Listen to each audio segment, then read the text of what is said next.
Hello there and welcome to Life Beyond Seen, where curiosity settles in quietly, strange places are explored carefully, and science is allowed to take its time before drifting off toward the darker corners of the world. Tonight, we are heading into the pine woods of west central Florida, to a place that does not look dramatic at first. It does not rise like a mountain, it does not roar like an ocean, it does not announce itself with cliffs, crashing waves, or anything especially theatrical. From the surface, Eagle's Nest can look almost too still to be dangerous. A quiet sinkhole, a patch of water tucked away inside the Kashowitzka Wildlife Management Area. Trees around it, Florida sky above it, a small opening in the land that to an ordinary passerby might seem like just another pond having a peaceful day. But beneath that calm surface is one of the most serious cave diving sites in the United States. It is deep, it is complex, it is dark. And for divers who are not prepared for what waits below, it can become a place where a small mistake has nowhere gentle to land. Eagle's Nest has been called beautiful by the people who know how to enter it properly, and feared by the people who understand what can happen when training, planning, depth, gas, navigation, and judgment are even slightly out of balance. It is a cave that does not chase anyone, it simply waits, and that might be the most unsettling thing about it. So tonight, we're going to move slowly, no rushing, no dramatic splashing about, no pretending that this is just another scary story about a dangerous hole in the ground, because it is more complicated than that. Eagle's Nest is not a monster. It is a natural system made of limestone, water, pressure, darkness, and distance. The danger comes from the meeting point between that environment and the human body, the human mind, and sometimes the human habit of believing that just a little farther will be fine. Which, as many cupboards, bank accounts, and late-night snack decisions have taught us, is not always the safest phrase in the English language. Before we begin our descent into this story, I'd love to know where in the world you're listening from tonight. Are you somewhere warm, where the air still feels heavy after sunset? Somewhere cold, where the windows have gone dark and the room has grown quiet? And have you ever stood beside water that looked peaceful, but made you feel, for no clear reason, that there was more going on beneath it than you could see? Not fear exactly, more like caution. That small feeling in the back of the mind that says, this may be deeper than it looks. Eagle's Nest is very much that kind of place. It looks simple from above, but underwater, it changes into something else entirely. And if this quiet journey into hidden places, strange geology, and the science of survival helps you relax, think, or simply slow down after a long day, I'd be ever so grateful if you gave the video a like and maybe subscribed. It helps this little corner of calm reach other curious people who enjoy learning about the world without being shouted at by it. There is already enough shouting in the world, especially from alarms, leaf blowers, and people who insist on explaining complicated things in comment sections with absolute confidence and no punctuation. Now, I do hope the subject tonight is not too unsettling for sleep, but if it keeps you awake for a little while, perhaps it will do so in a useful way. Eagle's Nest is not only a story about danger, it is a story about pressure, depth, training, perception, and how quickly the familiar rules of life on land stop applying once a person passes beneath the surface. It asks a very direct question. Why do divers disappear when they go too deep? The answer is not one single thing. It is not always panic. It is not always equipment failure. It is not always getting lost or running out of gas or being careless. Sometimes it is a chain of small events. One decision followed by another, one extra minute, one cloud of disturbed silt, one misread signal, one change in breathing, one moment of confusion at depth where the body has very little room for delay. On land, we're used to forgiving mistakes. We turn around when we take the wrong road. We sit down when we feel dizzy. We open a window when a room feels stuffy. If the light goes out, we can still usually feel our way to a door, or at least make an undignified but effective shuffle toward the hallway. Underwater, inside a cave, those easy options disappear. There is no surface directly above you that you can simply swim toward. There may be stone overhead. There may be a tunnel behind you, another in front of you, and darkness on both sides. There may be a guideline, which is not just helpful, but vital. There may be enough gas if everything goes as planned. But caves have a way of making plans prove themselves, and deep caves do so with very little patience. That is why Eagle's Nest is spoken about with such seriousness among cave divers. It is not a place for ordinary open water diving. It is not a place where someone should wander in because they once had a nice reef dive on holiday and looked excellent in a mask. The surface may look inviting, but the system below demands advanced training, the right breathing gases, the right equipment, and the kind of discipline that does not become bored when nothing has gone wrong yet. In fact, that may be one of the hardest lessons in any high-risk environment.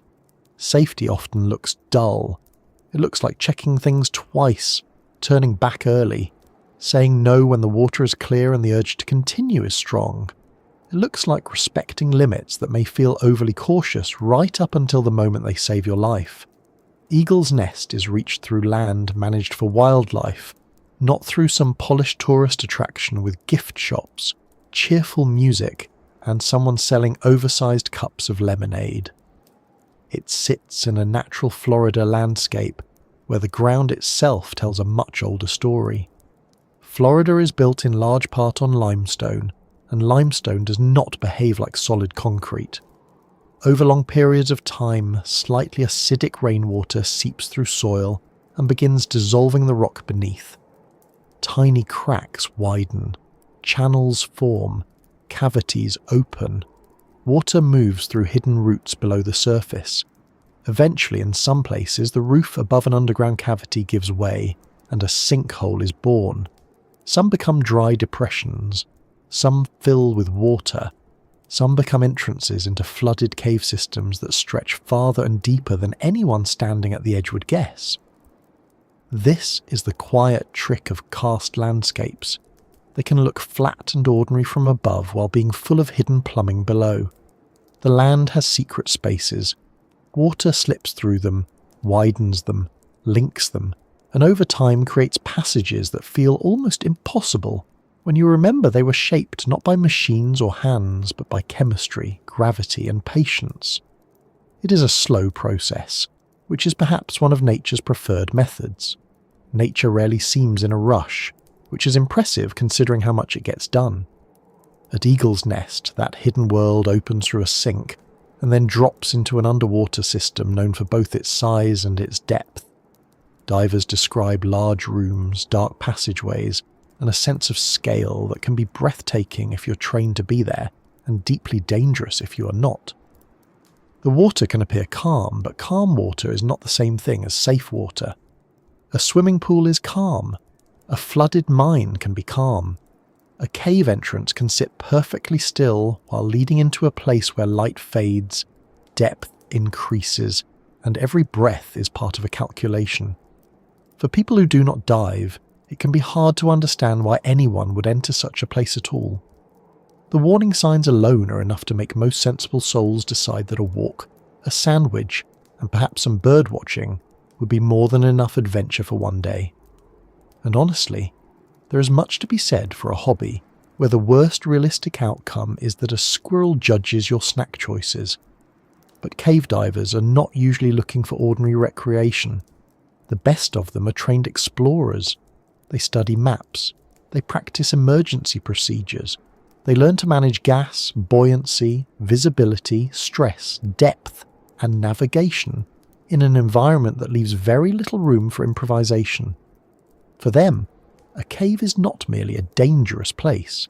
It is a place of geology, discovery, and discipline. That difference matters. It is easy to look at a tragedy and say, why would anyone go there? But humans have always been drawn toward edges, mountain ridges, deep oceans, polar ice, desert crossings, space, caves.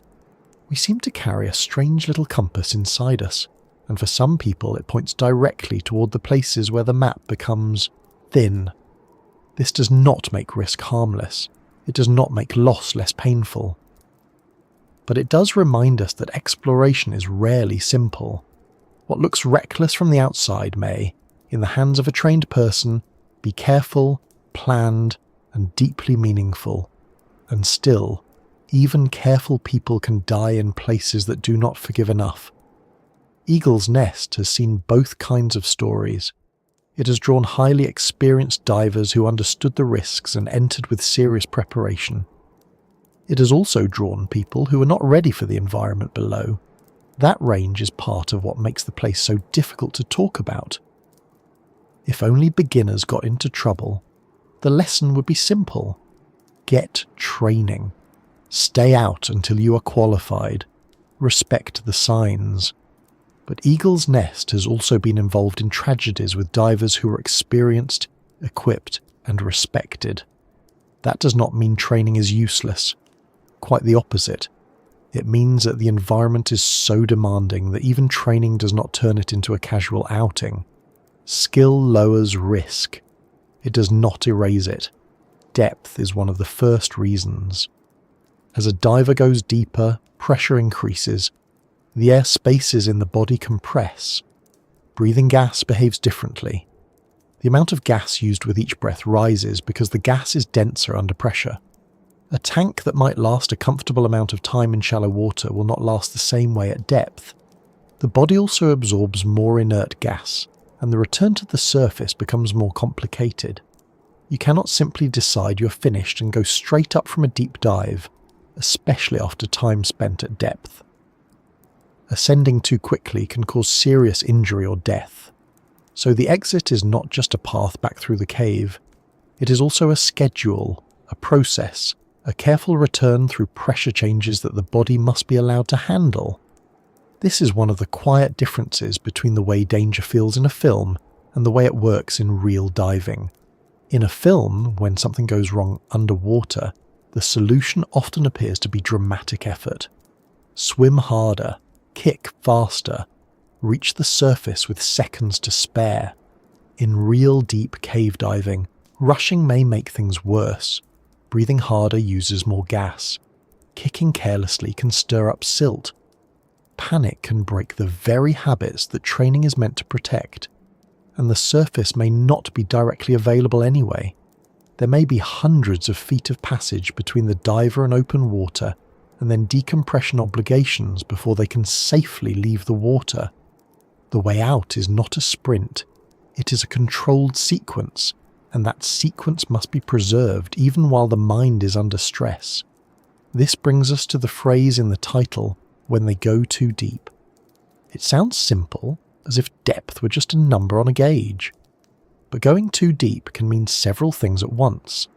It can mean deeper than your training, deeper than your breathing gas allows, deeper than your experience supports, deeper than your plan accounts for, deeper than your mind can manage clearly, or deeper into the cave than your exit gas can safely cover. In a place like Eagle's Nest, depth is not only vertical, it is also psychological and logistical. A diver can be physically deep, far from daylight, carrying the pressure of the water above them, while also being mentally deep inside a chain of decisions that now has to be reversed correctly. And caves add their own particular problem, the overhead environment. In open water, if conditions change, a diver may be able to ascend directly. In a cave, the ceiling is stone. The way out may be behind you, through a route that looks different when turned around. A passage that seemed spacious on the way in can feel narrower on the way out. A room that looked clear can become cloudy if silt is disturbed. The beam of a light can make the visible world feel like a small tunnel inside a larger darkness. Without a continuous guideline, navigation can become deadly. With one, a diver still has to remain calm enough to use it properly. There is something deeply unnatural about being dependent on a line in the dark, and yet in cave diving, that line is a lifeline in the plainest possible sense. It is not decoration. It is not a suggestion. It is the route home. lose it in poor visibility, and the cave no longer has to be large to become confusing. Even a familiar space can turn strange when vision disappears. Anyone who has tried to find their phone in a dark bedroom, while half asleep, knows that the human brain is not always at its finest when deprived of clear information. Now imagine doing something vastly more serious, underwater, under pressure, with limited breathing gas, inside a flooded cave. Suddenly the humble bedside lamp seems like one of civilization's greatest achievements. The danger at Eagle's Nest also comes from how inviting the beginning can be. Many hazardous places announce themselves immediately. A cliff edge looks like a cliff edge. A storm at sea tends to make its opinion known, but a sinkhole can look quiet. The first moments in the water can be clear and controlled. The descent can feel manageable. That is part of what makes deep cave systems so deceptive to the unprepared. They do not always feel dangerous at the entrance. The trouble may begin after the diver has already committed, after the distance back has grown, after the gas has been used, after depth has increased, after the mind is dealing with pressure, task load, and the strange narrowing of attention that can happen when too many things need to be watched at once. Task load is not a dramatic phrase, but it is an important one. It means the amount of work your brain is trying to manage. In a deep cave, that work can include buoyancy, breathing rate, depth, time, gas supply, decompression status, navigation, lights, guideline position, buddy awareness, equipment checks, and the physical shape of the cave itself. Add a problem, even a small one, and the mental load increases. Add another, and the mind may begin dropping details. This is not because the diver is foolish. It is because human attention has limits. Underwater, those limits matter. A forgotten check or delayed response can become part of a chain that leads somewhere very serious. And then there is the body's chemistry. At depth, breathing gases can affect the nervous system. Nitrogen narcosis, sometimes called the martini effect, can impair judgment, slow thinking, or create feelings that range from calm confidence to anxiety or confusion. The deeper a diver goes on gas mixtures containing nitrogen, the more serious that concern becomes. Technical divers use special gas mixes for deep dives for exactly this reason, along with careful planning and training. But the important point for our story is simple. A diver at depth may not think exactly like the same person sitting safely on land with a cup of tea. Decisions can feel different down there. Confidence can become misplaced. Worry can become harder to interpret. A problem that would be obvious at the surface may arrive quietly at depth, wearing the very convincing disguise of, "I'm fine." That phrase may be one of the most dangerous in any extreme environment. "I'm fine. Just a bit farther. Just a little longer. We'll turn around after this next section."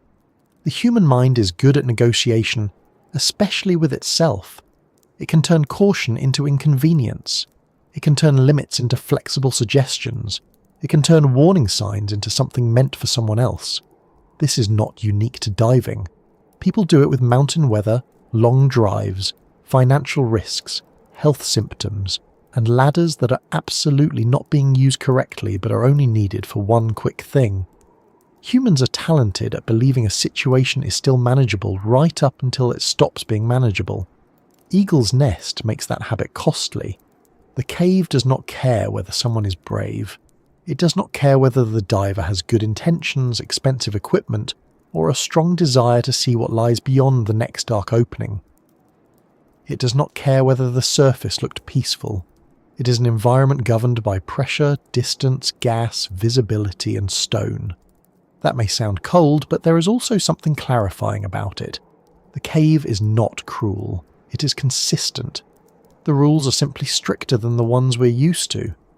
So as we begin this long, quiet look at Eagle's Nest, we are not going to treat disappearance as a mystery solved by one dramatic answer.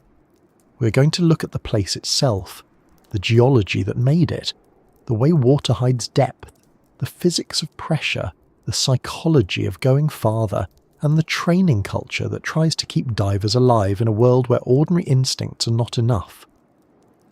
We will talk about why some divers are drawn to places like this, why others should never enter them, and why the line between controlled exploration and disaster can become thin in deep water.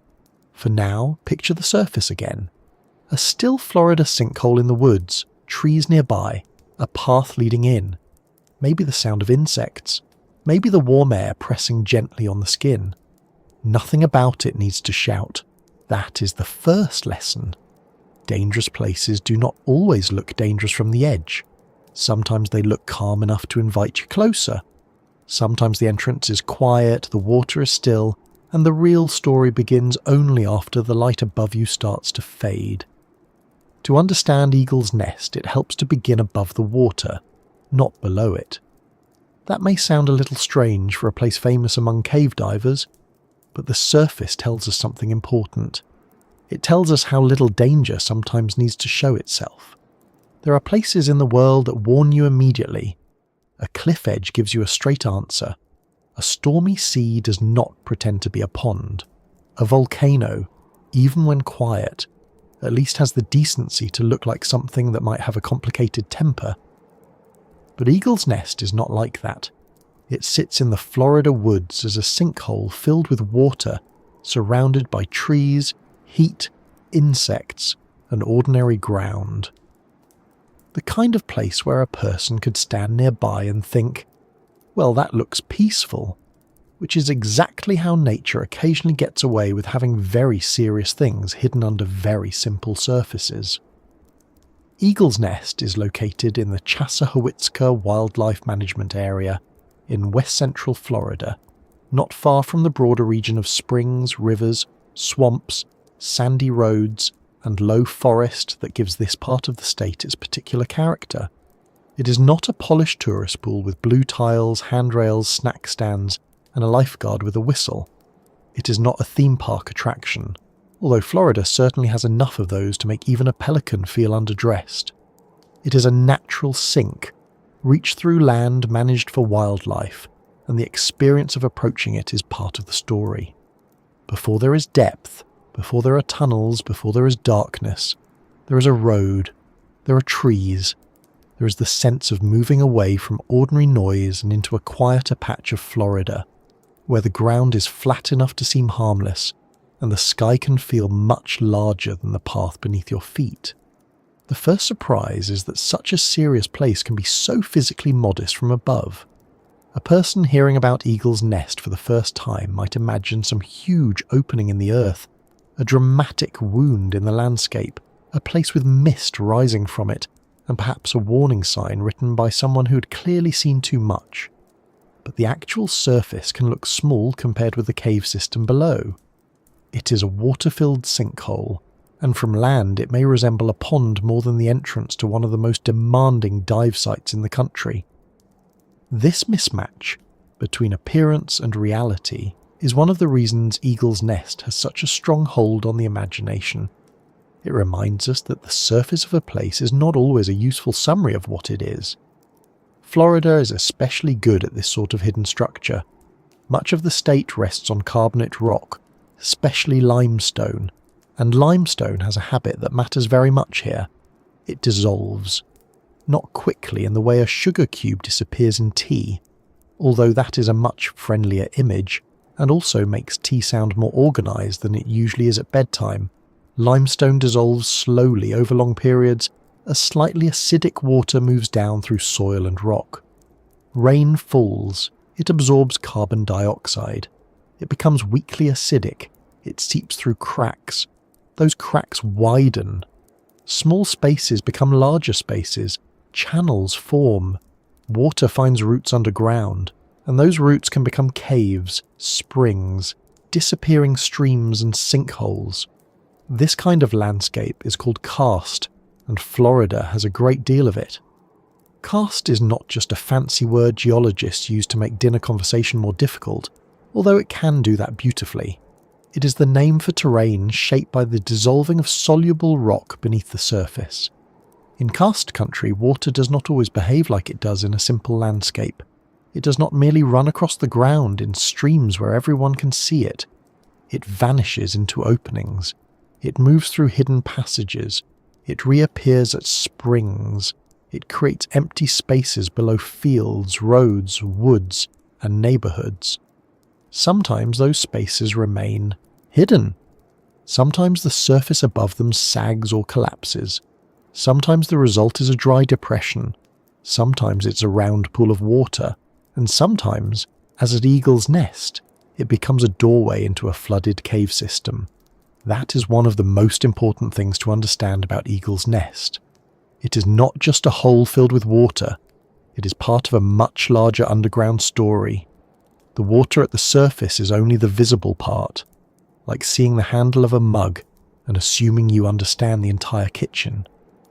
Below, the shape changes. The sink drops down. The cave opens. Passages lead away.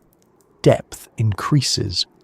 The environment becomes less like a pond and more like a flooded stone building made without doors, signs, windows, or much concern for human comfort.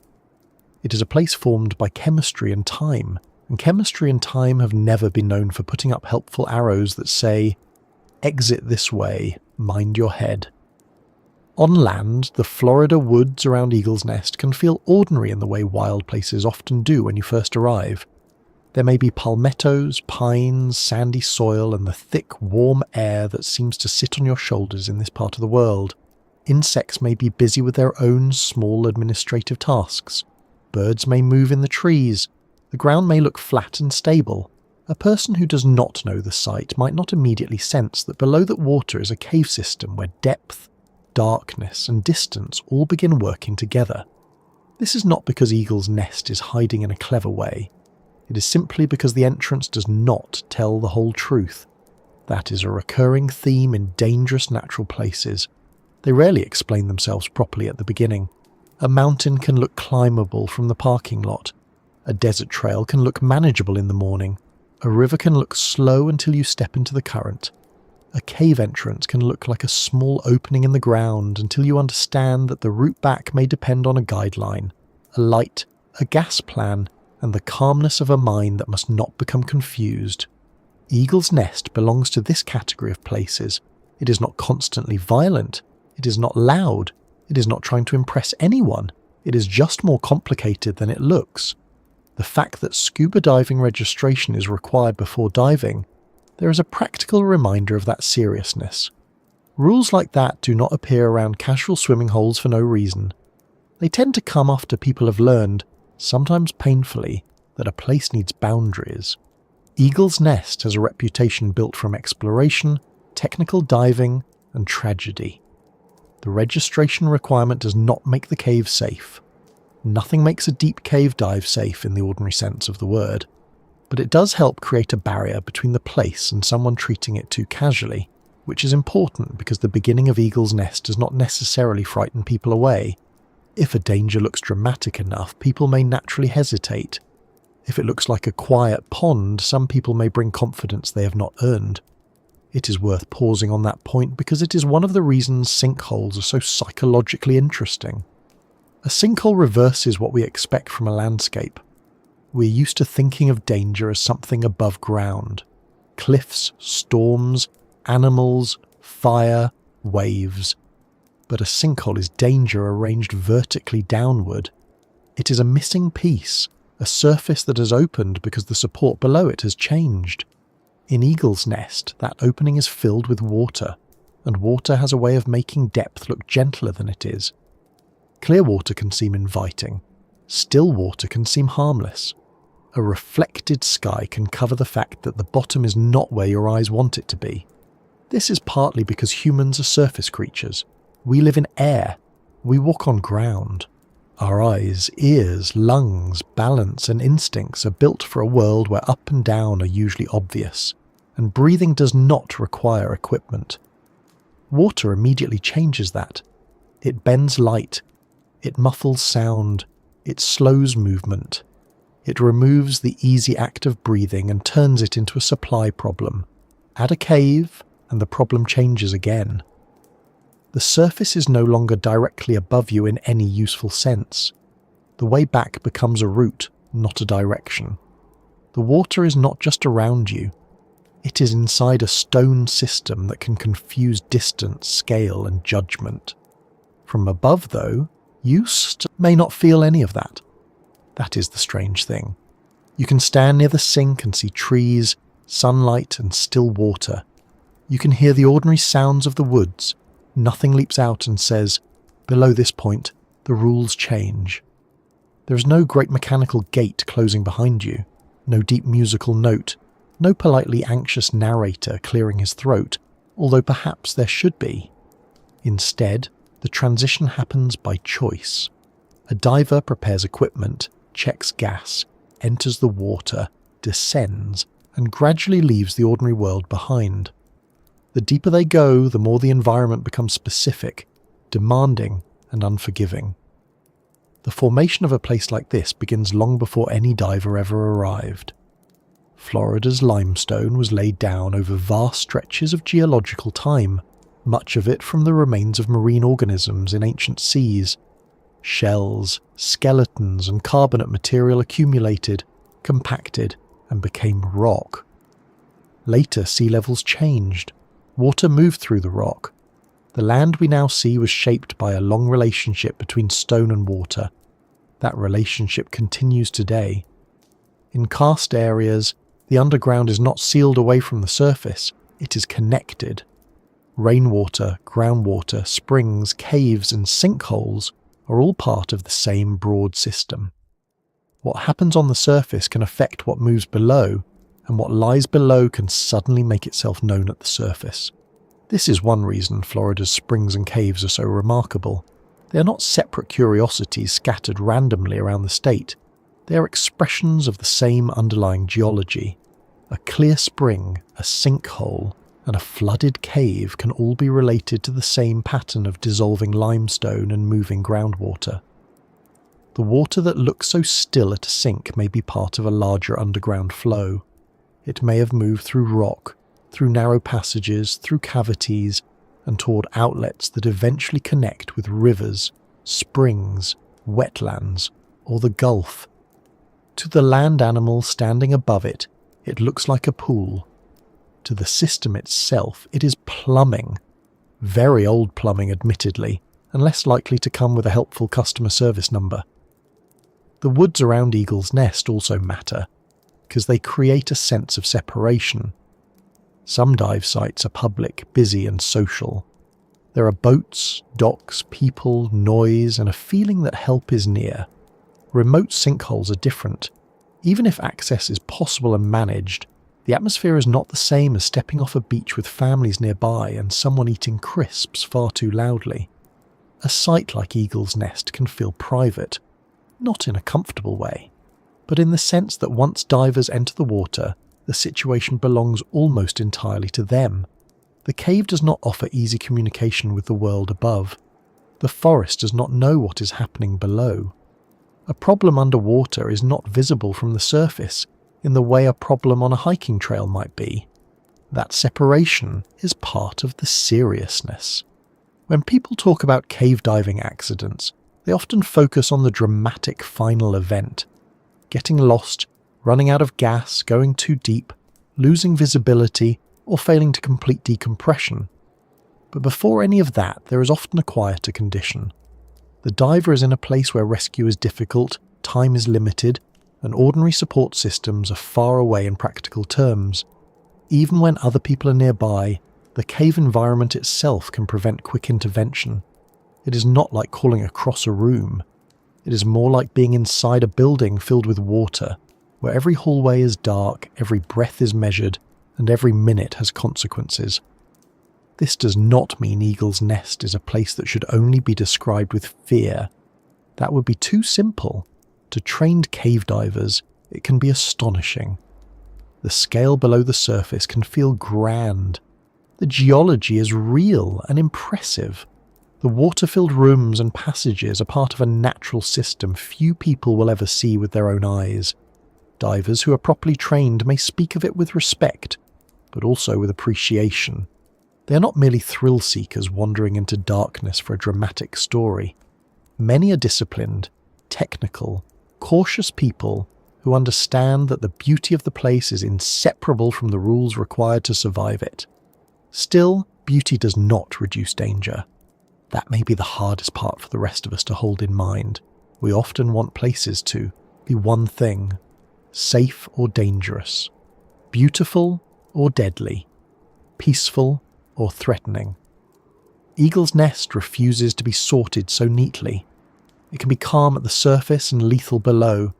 It can be admired by experts and completely unsuitable for the untrained. It can be a natural wonder and a site of grief. Those facts do not cancel each other out.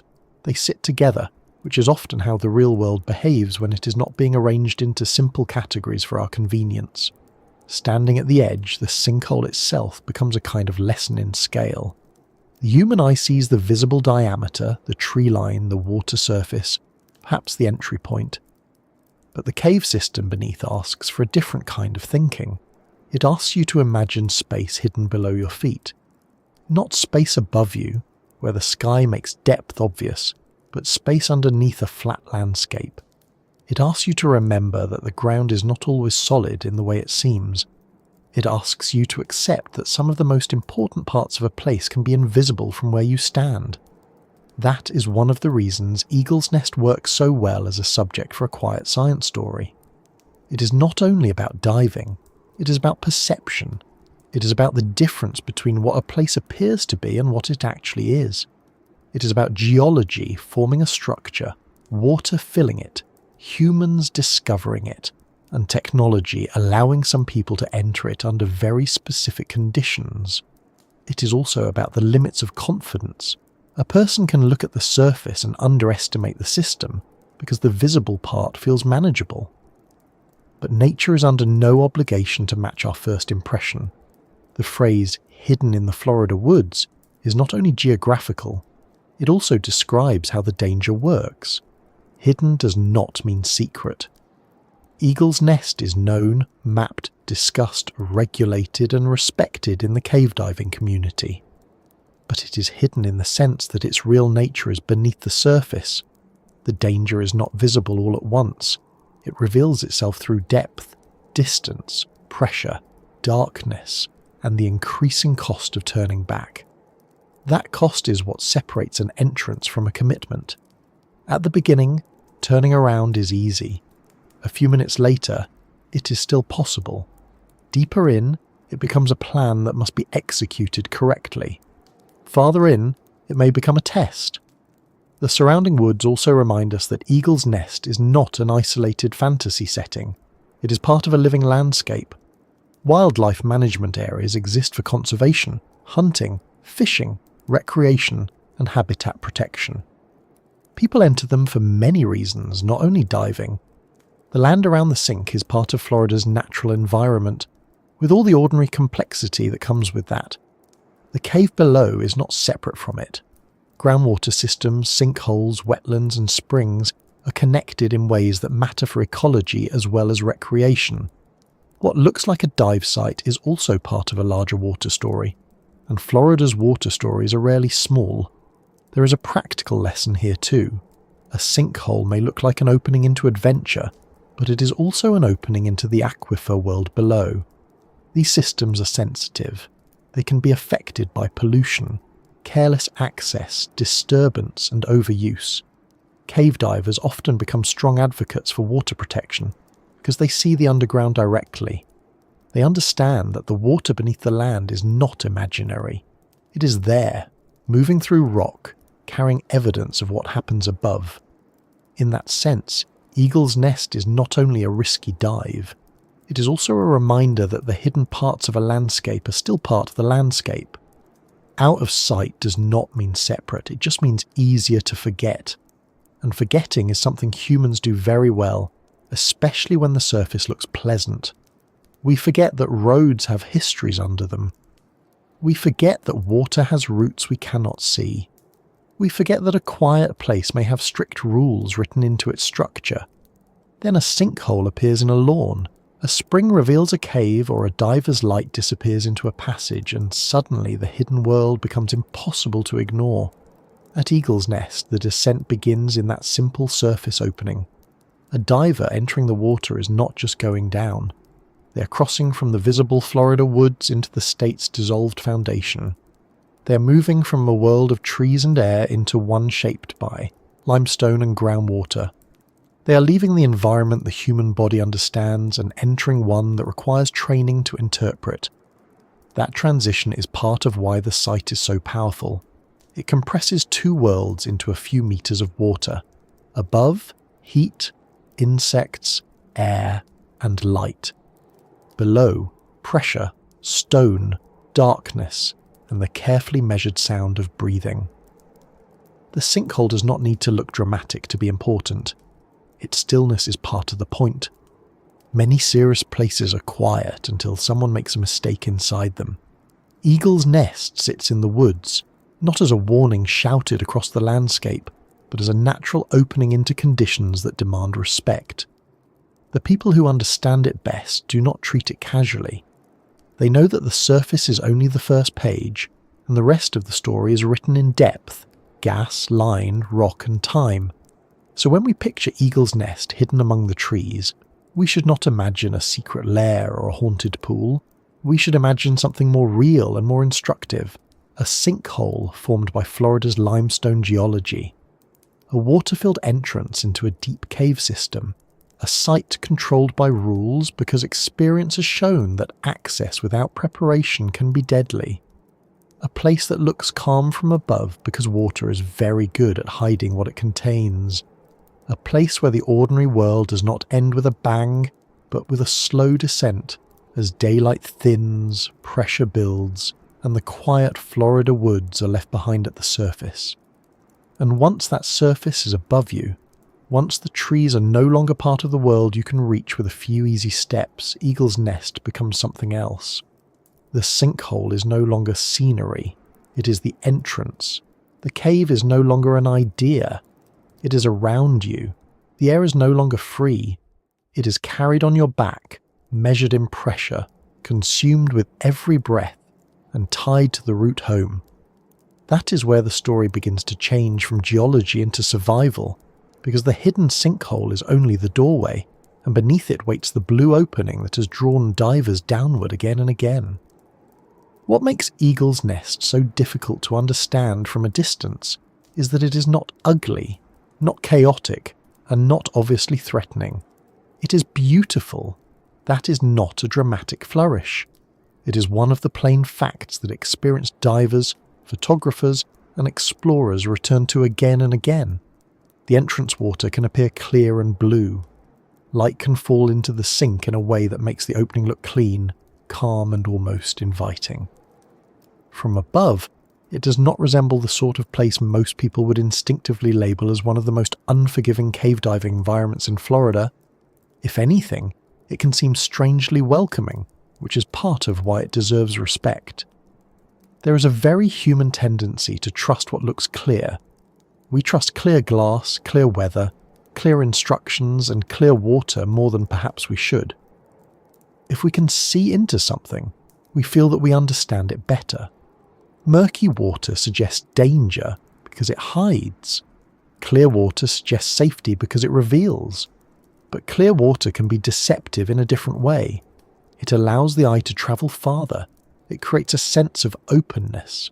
It can make depth feel manageable because the walls and floor are visible for longer and the water itself does not appear to be fighting you. Eagle's Nest can be exactly that kind of trap for the imagination. The water is not clouded and menacing like a horror film swamp. It is often beautiful enough to make a careful person pause and an overconfident person go a little farther than they should. If you were to stand at the sink and look down under the right conditions, the colour would likely be one of the first things to stay with you. Blue, but not always the same blue. Near the surface, where light is still broad and strong, it may seem bright and open. Deeper down, the blue becomes darker, cooler, and more serious. Light changes in water. It is filtered. It is absorbed. It narrows. It stops behaving like ordinary daylight in a room. In a place like Eagle's Nest, that means the entrance can seem like a bright opening above a far deeper blue below, almost like a doorway made of colour rather than wood or stone. That visual effect is one of the reasons the site has such a hold on divers. It does not merely look deep, it looks like an entrance into another environment altogether. And of course, it is. That is the trouble. The first stages of descent in clear water can be surprisingly gentle.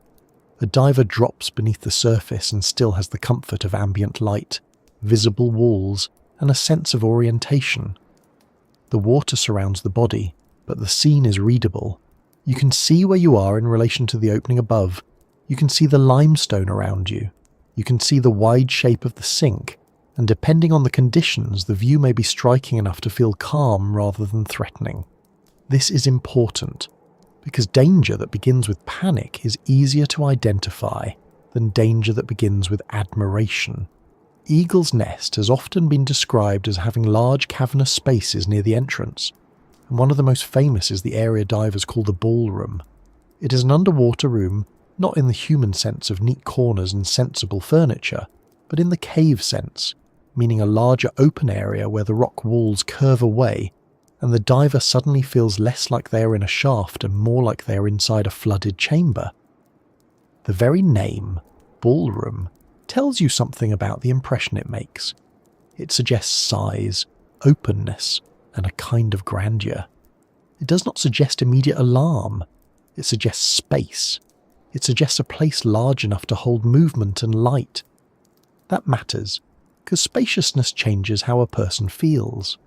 Tight spaces trigger caution, in most of us rather efficiently. Crawl into a cupboard and your mind tends not to say, "Splendid, let's continue into the unknown." It tends to say, "Actually, no, let's not become a household anecdote." But a large chamber can create the opposite effect. A diver sees a broad opening and may feel less confined, less trapped, and therefore less in danger. Yet the overhead environment remains exactly that. Overhead. The size of the room does not change the fact that direct ascent is not an option. A beautiful chamber is still a cave. A wide passage is still a passage. Space may soothe the nerves while leaving the actual risks perfectly intact. The limestone itself adds to the visual appeal. Underwater cave walls can look sculpted, worn smooth in places, rough in others, shaped by mineral processes that took far more time than the human mind comfortably handles in a single thought. We are reasonably good at thinking about lunch, tomorrow, perhaps next week if pressed. 10,000 years less so. Yet the surfaces inside these systems are the result of slow, geological work, and they often have a look that is both natural and architectural. They can seem carved, but not by tools. Formed, but not by any human plan. A diver entering Eagle's Nest is not just entering a hole full of water. They're entering a stone structure made by dissolution, collapse, and groundwater movement over immense spans of time. That gives the space a certain dignity, if one can say that about a cave without sounding like a museum plaque that has become slightly too pleased with itself. Light inside the entrance area can be astonishing. Sunlight coming down through the surface opening may form visible shafts, especially when the water is clear enough and the angle is right. Those beams can make the water appear luminous. They draw the eye downward and upward at once. They outline particles.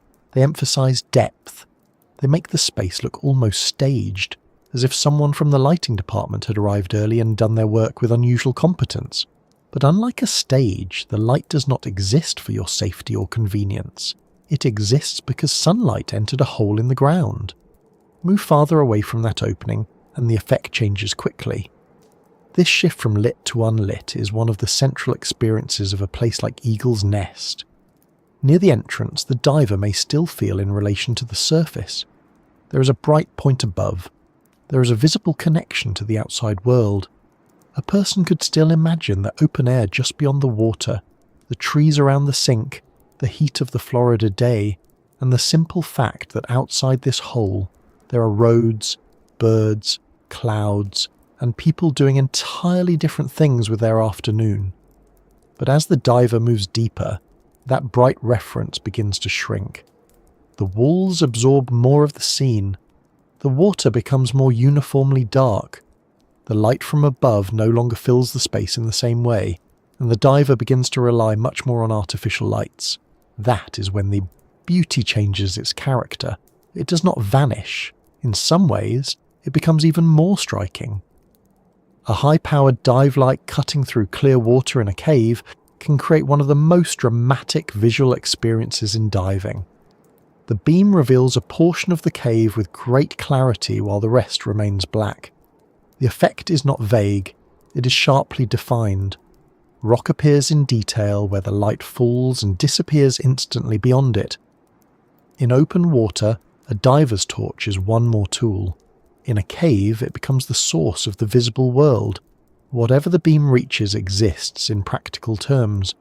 Whatever lies beyond remains unknown until the light moves. There is something deeply compelling about that. Human beings are curious in a very particular way. Give us a lit doorway leading into a dark room and many of us will want to see what is just beyond the frame. Give us a clear blue opening leading into a larger dark blue chamber, and the temptation becomes stronger still. We tell ourselves we are simply observing. We are just having a look. But in environments like Eagle's Nest, every additional look is also movement, and every movement inward increases the cost of turning back. The beauty of the site also comes from contrast. The entrance is in Florida, a state famous for bright skies, green vegetation, warm air, and water that often appears clear and inviting. Then there is the cave below, cool, controlled, and severe by comparison. Above, the world is full of ordinary colour. Below, much of the palette narrows to blue, white, grey, and black. Above, sound behaves normally. Below, breathing becomes the dominant rhythm. Above, gravity and air are familiar companions. Below, buoyancy changes movement, and the diver floats through an environment where small fin movements matter. That contrast is part of why the entrance feels so memorable. It is not merely a hole in the ground. It is a point where one environment gives way to another with unusual speed.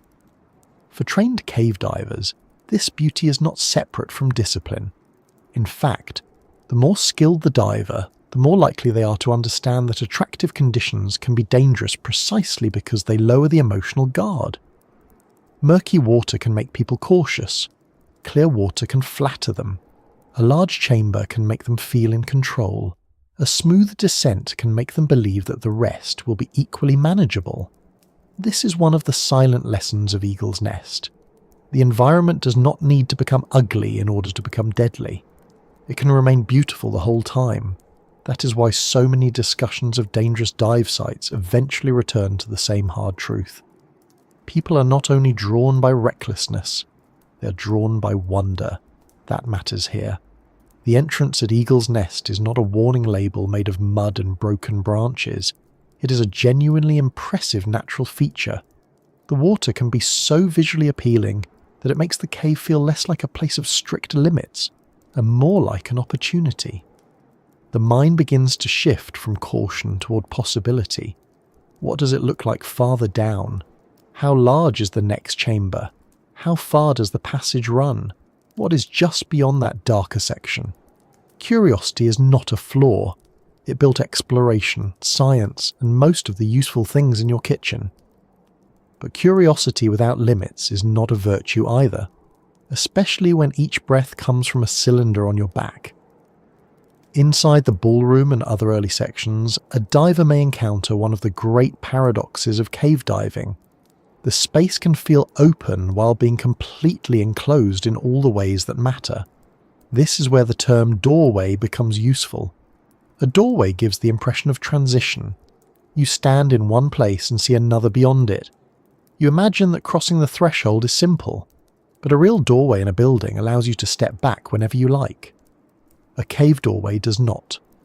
Once you go through, you're not merely entering a new room. You're entering a new set of rules, and those rules become stricter with depth. Even without discussing the full physics yet, a person can feel the first hints of that change. The water pressure rises steadily as a diver descends. Equipment responds. The body responds. Breathing gas is consumed more quickly.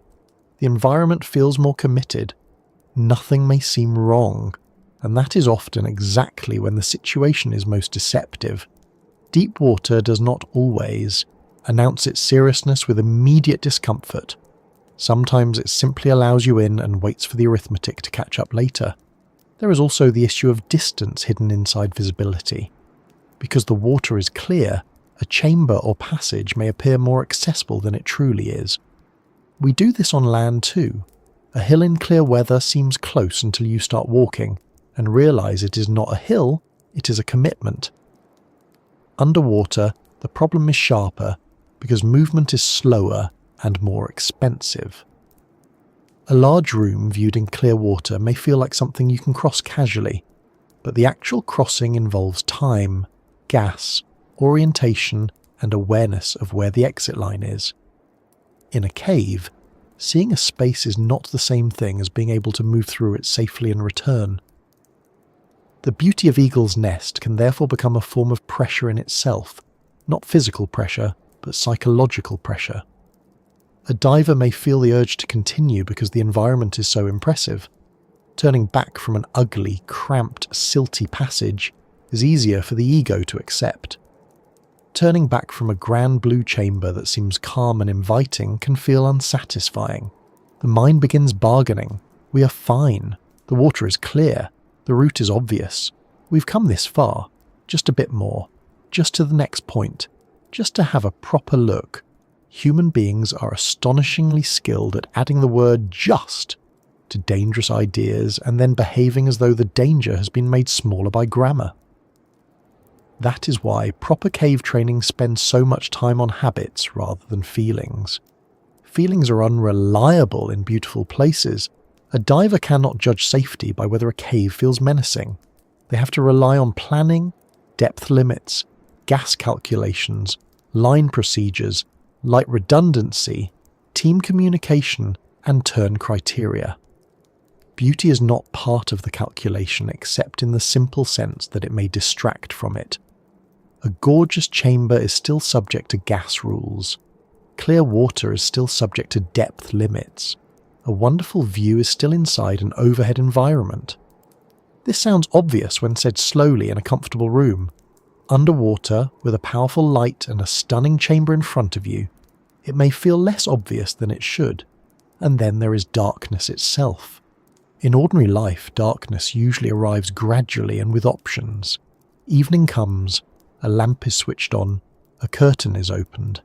A phone screen glows like a tiny rectangle of misplaced authority. Underwater cave darkness is different. It is immediate outside the beam. It is not theatrical. It is complete.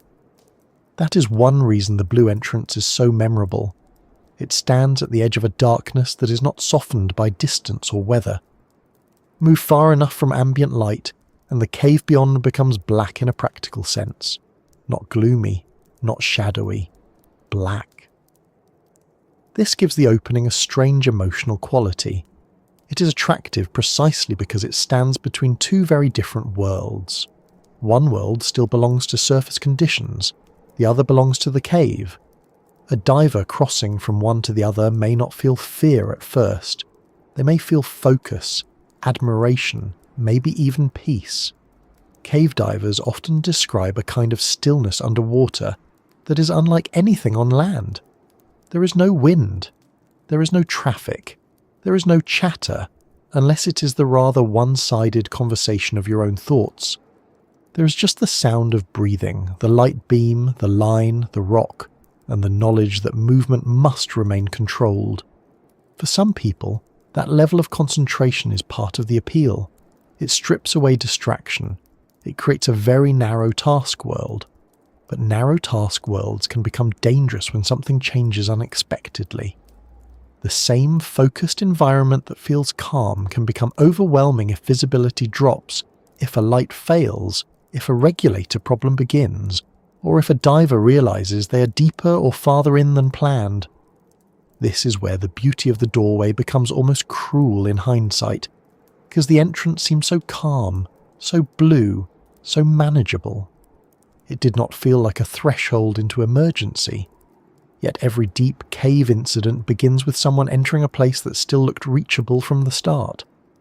This is why Eagle's Nest stays in diving culture as both a marvel and a warning. People do not speak about it only because it is dangerous. There are many dangerous places in diving. They speak about it because it combines danger with visual attraction in a particularly powerful way. It is not repellent, it is magnetic. The same qualities that make it memorable also make it easy to underestimate if a person is not trained to separate appearance from consequence. And the deeper one goes, the more appearance loses authority. A doorway is only the beginning of a route. That is another useful thing to remember. It is not the destination. It is the point after which choices begin having weight. At Eagle's Nest, the blue entrance and the larger chambers near it can feel like an arrival. In reality, they are still near the beginning of what makes the cave serious. They are where admiration and risk first meet. They are where a diver begins to understand that natural beauty and technical danger can exist in the same exact water at the same exact moment. From there, the questions become more demanding. What happens to the body at these depths? Why does gas supply change so quickly? Why can a diver feel calm and still be in trouble? Why does the route out become more complicated the deeper one goes? Why do experienced divers use special gas mixtures, strict planning, and fixed procedures rather than trusting instinct? Those questions begin pressing in as soon as the blue doorway gives way to deeper water, because once the entrance is behind you, beauty alone is no help at all, and depth starts making the real rules known. The blue doorway can look almost friendly at first. That is one of the strange problems with deep water. It does not always feel dangerous in the first few moments. A diver can enter the sink, settle below the surface, look around, and still feel connected to the world above. The light is there, the entrance is there, the water may be clear, the body is floating comfortably enough, the equipment is working, and nothing has gone wrong. In fact, everything may feel calm, controlled, and almost gentle, but depth changes the entire situation, even before anything dramatic happens. On land, we understand distance mostly by effort. A mile is a mile because we have to walk it. A hill is a hill because our legs notice. Stairs make themselves known with very little politeness. Underwater, depth works differently.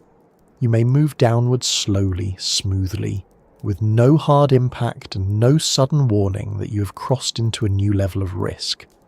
There is no doorway with a sign saying, "Past this point your gas disappears faster, your thinking may change, your exit will take longer, and your body is now part of a pressure experiment." There probably should be, although fitting a sign like that neatly on a cave wall would be inconvenient. The first major change is pressure. At the surface, we live under one atmosphere of pressure, which is the weight of the air above us.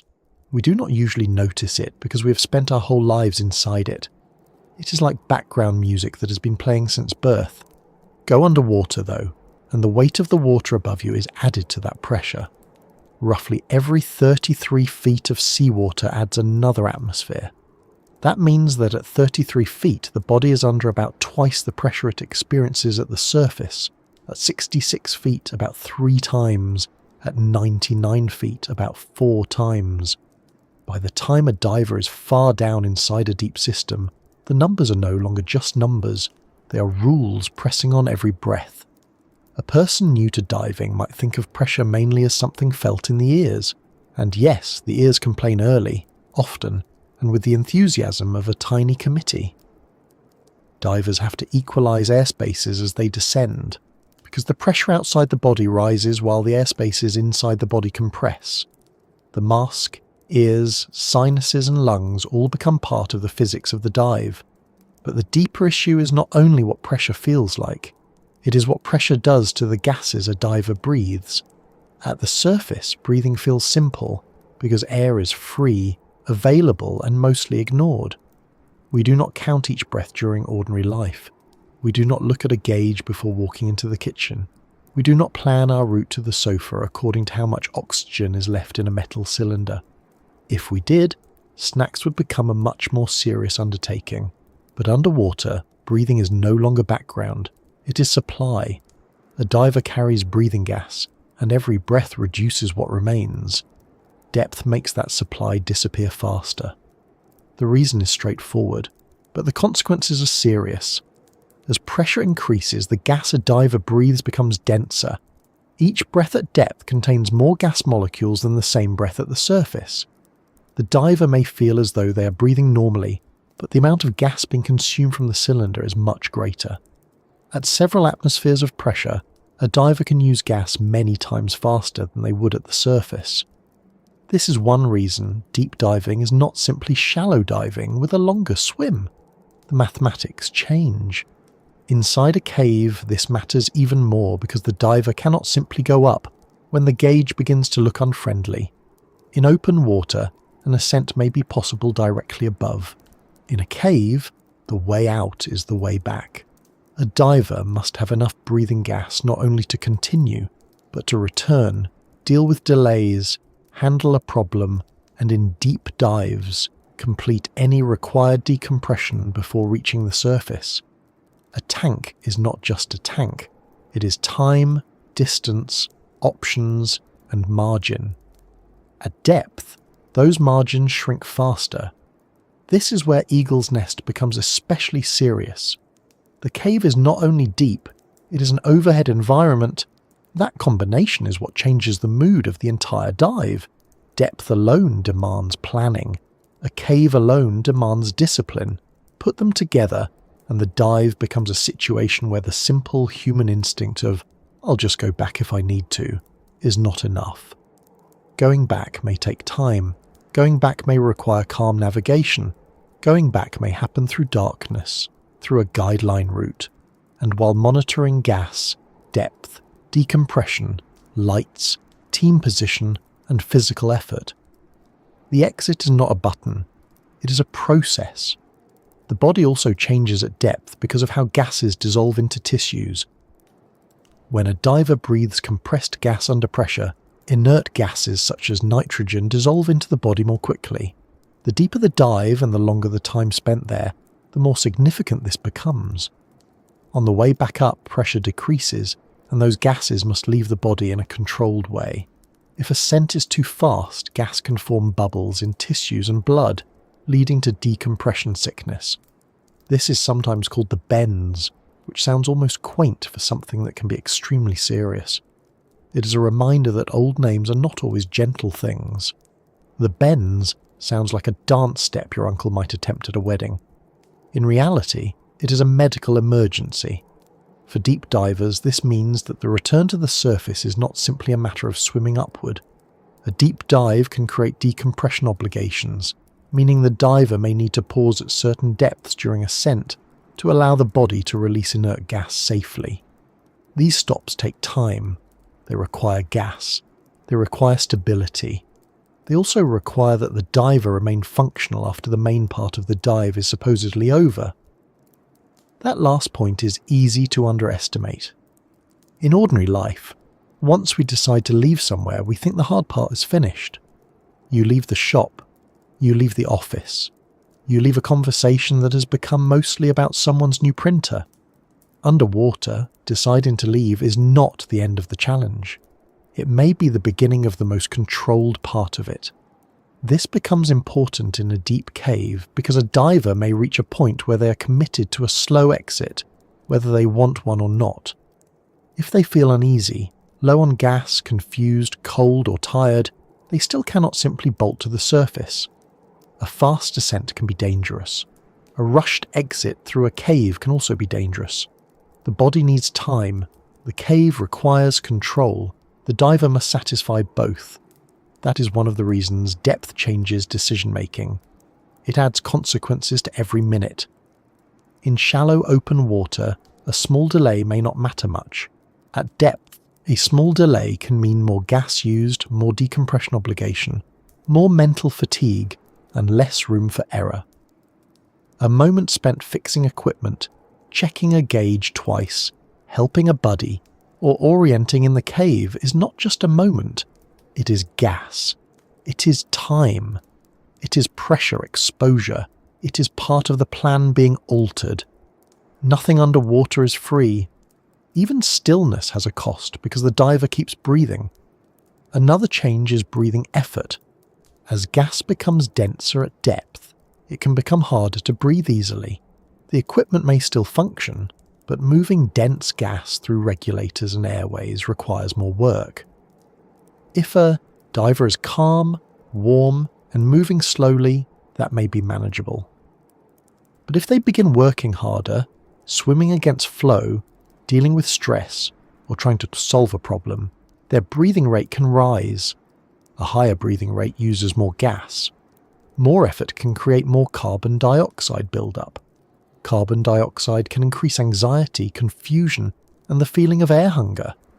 The diver may then breathe harder, which uses more gas and increases the sense of urgency. It is a loop, and like many loops, it becomes much easier to describe from a comfortable chair than to escape inside a flooded cave. This is why calm is not just a personality trait in diving, it is a safety tool. A calm diver consumes less gas, thinks more clearly, moves more carefully, and is more likely to follow procedure. But calm cannot be wished into existence at the last second. It has to be trained, practiced, and protected by good planning. A diver who enters a deep cave already near their limits may have very little spare mental room when something changes. The cave does not need to create a huge emergency. It only needs to add one more problem to a mind already full. The mind itself can also change at depth. Nitrogen narcosis is one of the most well-known examples.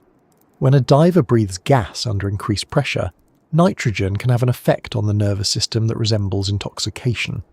The symptoms vary. Some divers may feel relaxed or euphoric. Others may feel anxious, slow, unfocused, or oddly confident. Judgment can become impaired. Reaction time can change. A task that is simple near the surface may become harder. The dangerous part is that the diver may not recognize the impairment clearly, because the thing being impaired is the very mind doing the checking. That is a deeply inconvenient design flaw. If your torch fails, you can see that your torch has failed. If a hose leaks, there may be bubbles.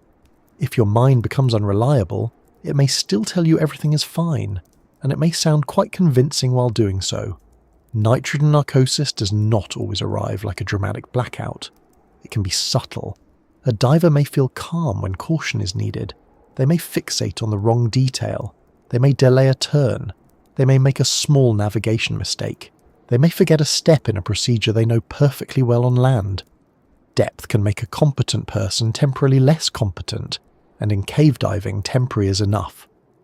This is why technical divers use different gas mixtures for deep dives, often reducing nitrogen and adding helium in carefully planned mixtures. The purpose is not to make the dive glamorous or complicated for its own sake. Although technical diving does sometimes appear determined to make equipment look like a portable plumbing convention, the purpose is to manage physiology. Helium is less narcotic than nitrogen, so it can help reduce narcosis at depth. But gas mixtures introduce their own planning requirements, because oxygen also has pressure-related limits. Too much oxygen pressure can become toxic. Too little oxygen can cause unconsciousness. Deep diving is therefore not just about carrying air. It is about breathing the correct gas for the depth, the time, and the exit plan. For someone outside diving, this can seem strangely technical. But the deeper you go, the more the dive becomes a set of chemical and physical limits. The body is not operating in ordinary conditions. The gas is not behaving as it does at the surface. The way out is not immediate. The brain may not be as sharp as it feels. Every factor begins to connect with the others. Depth increases pressure. Pressure increases gas density. Gas density affects breathing effort and consumption. Pressure increases inert gas uptake. Inert gas uptake creates decompression requirements. Depth affects narcosis. Narcosis affects judgment. Judgment affects planning, navigation, and the willingness to turn back. That is how going deep changes everything. It does not create one danger. It creates a network of them. Inside Eagle's Nest, this network matters because the environment can tempt a diver to keep moving. Large spaces, clear water, and impressive formations can make the dive feel less threatening than the numbers on the gauges suggest. A diver might feel well, their equipment might be working, the line might be visible, the cave may look open and beautiful, but the body does not negotiate with beauty. It responds to pressure. The gas supply does not care whether the view is worth seeing. It decreases with each breath. Decompression obligation does not pause because a diver feels confident. It accumulates according to exposure. The cave can be visually calm while the math becomes less forgiving. This is one of the hardest lessons for non-divers to grasp. Disaster does not require the scene to look chaotic. A diver can be in serious trouble in clear water, with working lights, in a beautiful cave, simply because the plan has been exceeded, or the body has crossed into conditions it cannot manage safely. That is why experienced divers talk so much about limits. Limits may sound negative on land. They can sound like restrictions, boundaries, unnecessary caution. In deep cave diving, limits are the structure that allows the dive to happen at all. They are not there to spoil the adventure. They are there because without them, the adventure can become a recovery operation. Depth also changes time. Not in the Einstein sense, thankfully, although if relativity wanted to stay out of cave diving for one evening, most divers would probably appreciate it. Depth changes time in a practical sense. Minutes at depth are expensive. A 10-minute delay in shallow water may be manageable. A 10-minute delay deep inside a cave may have serious consequences for gas and decompression. This is why dive plans are built around turn pressures, maximum depths, bottom times, and contingencies. The clock is not just recording the dive, it is part of the safety system. A diver who ignores time at depth is not simply being relaxed. They are allowing invisible obligations to grow. There is also the issue of perception. Underwater, especially in a cave, distance and scale can feel different. Clear water can make spaces seem closer. Darkness can make them feel endless. A diver's light may create a small bright area surrounded by black which narrows attention. At depth, with narcosis or stress, that narrow attention can become fixation. A diver may focus on one task and miss another. They may stare at a gauge but not process what it means quickly enough. They may continue following a passage because the next section looks easy, without fully registering how much gas has been used. In a serious environment, perception must be checked against instruments and procedure because feelings are not reliable enough. The emotional side of depth is just as important. Going deeper can feel like progress. It can feel like achievement. It can feel like entering the real part of the cave. Turning back may feel disappointing, especially after effort, travel, preparation, and anticipation. This is not foolishness. It is human nature. People want experiences to match the energy they invested in reaching them. But in deep diving, the decision to turn around must happen before the diver feels forced to turn around. If you wait until you are uncomfortable, low on gas, or mentally overloaded, the situation has already changed. The safest turn may feel early. That is exactly why it works. Eagle's Nest has a reputation that can add another layer. When a place is famous, people may carry expectations into it. They may want to see the known rooms, reach a certain depth, follow a certain route, or feel that they have truly done the site. That kind of thinking is dangerous in any technical environment. The cave is not a checklist. It is not impressed by goals. It does not know whether someone came a long way, bought new gear, or told their friends they were going to make a serious dive. The cave only reflects conditions. If the gas plan says turn, you turn. If the visibility changes, you respond. If something feels off, you do not continue just because the best part might be ahead. In cave diving, the best part is coming back. That may sound simple, but it is a profound shift from ordinary adventure thinking. Many activities reward pushing forward. Hike a little farther, climb a little higher, run one more mile, stay a little longer. Deep cave diving rewards the opposite skill, knowing exactly when not to continue. This makes it a strange kind of discipline. The most important decision may not be how far you can go, but how soon you are willing to leave while everything still looks fine. A deep cave punishes optimism when optimism replaces planning. It punishes denial when denial replaces measurement. It punishes hurry when hurry replaces control. None of this means the cave is malicious. Again, it is only consistent. The water gets heavier with depth. Gas is consumed faster. The body absorbs more inert gas. The mind may become less reliable. The exit takes time. Those rules remain whether the diver is confident or frightened, experienced or new, careful or careless. This is why going deep changes everything at Eagle's Nest. The descent is not merely movement through water, it is movement into a place where the normal relationship between choice and consequence is tightened. On land, a poor decision may become a story, an inconvenience, or a lesson with a repair bill attached. In a deep cave, a poor decision can narrow the exit. A few extra minutes can matter. A small confusion can spread into larger trouble. A delayed turn can become a gas problem. A gas problem can become a panic problem. A panic problem can become a navigation problem. The chain does not need to be long before it becomes serious. So when people ask why divers disappear when they go too deep, part of the answer is that depth quietly removes forgiveness. It takes away the spare room people are used to having. It makes breathing cost more. It makes mistakes harder to fix. It can cloud judgment while making confidence feel intact. It turns the return journey into something that must be managed with patience, even when the body wants speed. It makes the cave less like a place you visit and more like a system you must satisfy before it lets you leave. And beneath the blue entrance, after the early beauty has settled into darker water, those rules become more important than the view. The diver is no longer just looking at Eagle's Nest. They are being tested by its depth, its pressure, its distance from daylight, and the simple fact that every breath must be part of the plan that leads back out. A cave like Eagle's Nest does not usually punish one mistake in isolation. That is part of what makes it so serious. It is rarely one dramatic failure, one single terrible moment, one obvious decision where everything changes at once. More often, the danger grows quietly. A small delay becomes extra gas used. A small navigation error becomes uncertainty. A small fin kick lifts silt from the floor. A small feeling of confidence becomes one more minute deeper in the cave.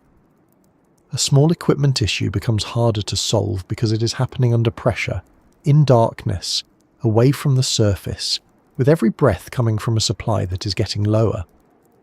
On land, small mistakes are usually survivable because the world gives us room to be clumsy. You can take the wrong turn in a supermarket and still end up near the biscuits, which is not the worst emergency. You can forget your umbrella and arrive somewhere damp but alive. You can walk into a room and forget why you went there, then pretend you meant to inspect the curtains. Ordinary life has a great deal of forgiveness built into it. There are doors, chairs, phones, people nearby, fresh air, and the option to stop moving until your thoughts catch up. A deep underwater cave is different. It removes most of that forgiveness. Not all at once, not in a theatrical way. It removes it by stacking conditions together. You are underwater. You cannot breathe without equipment. You're inside an overhead environment. You cannot go straight up. You are deep. Pressure changes how gases behave. You're in darkness. Light is artificial and limited. You're using a line to maintain the route out. Your gas supply is finite. Your body is absorbing inert gas. Your exit may require decompression. Your brain may be affected by depth, stress, carbon dioxide, cold, task load, or fatigue. None of those facts needs to be dramatic on its own. Together they make a place where small errors have unusual power. That is why experienced cave divers speak so much about procedure. To someone outside the activity, the rules can sound almost excessive. Always maintain a continuous guideline to open water, carry backup lights, plan gas carefully, stay within training limits, use the right gas for the depth, monitor time and pressure, communicate with the team. Turn the dive when the plan says to turn, not when the cave has finally stopped being interesting. These habits do not exist because divers enjoy being fussy, although some technical divers do seem to have made peace with a level of equipment organisation that would frighten a small accountant. The habits exist because caves do not provide many second chances. The first small mistake to understand is losing the line or failing to use it correctly. In cave diving, the guideline is not a helpful accessory. It is the way home. It connects the diver to open water or to the route that leads back toward open water. In clear conditions, a diver may feel as if the exit is obvious, the passage is visible, the entrance direction seems clear, the mind feels confident, but clear conditions can change. One careless movement, one stressed diver, one contact with the floor or wall, one disturbance of fine sediment, and visibility can drop sharply. In some caves, silt can turn the water into a white or brown cloud, where a diver cannot see their own hand clearly, never mind the route out. This is called a silt out, and it is one of those terms that sounds almost too small for what it can mean. It does not sound violent. It does not sound like a catastrophe. It sounds like something that might happen to an old pond after a duck has been making poor choices. But inside a cave, a silt out can erase the visible world. The walls disappear, the exit disappears, the tunnel disappears. Your buddy's light may vanish. The cave that was visible a minute earlier becomes something you must navigate by touch, memory, training, and the guideline. If the diver is on the line, calm, trained, and properly equipped, this is serious but manageable. If the diver is away from the line, disoriented, low on gas, or already stressed, the same small cloud of sediment can become deadly. This is one reason finning technique matters so much in caves. It sounds almost absurd to say that the way someone moves their feet can affect survival, but underwater, in a silty overhead environment, it can. Cave divers learn kicks that reduce disturbance, such as modified frog kicks, careful flutter techniques, and controlled movements that keep fins away from the floor. A careless kick is not just untidy. It can reduce visibility for the whole team. The cave may forgive it once, perhaps twice, depending on the space and sediment. But a bad kick in the wrong place can turn a clear exit into a blind exit. That is a lot of consequence for a foot movement, which is why cave training spends time on things that might seem boring until they suddenly become essential. Another small mistake is letting buoyancy drift. In open water, poor buoyancy can be embarrassing or inconvenient. You rise a bit, sink a bit, bump something, correct yourself, and continue.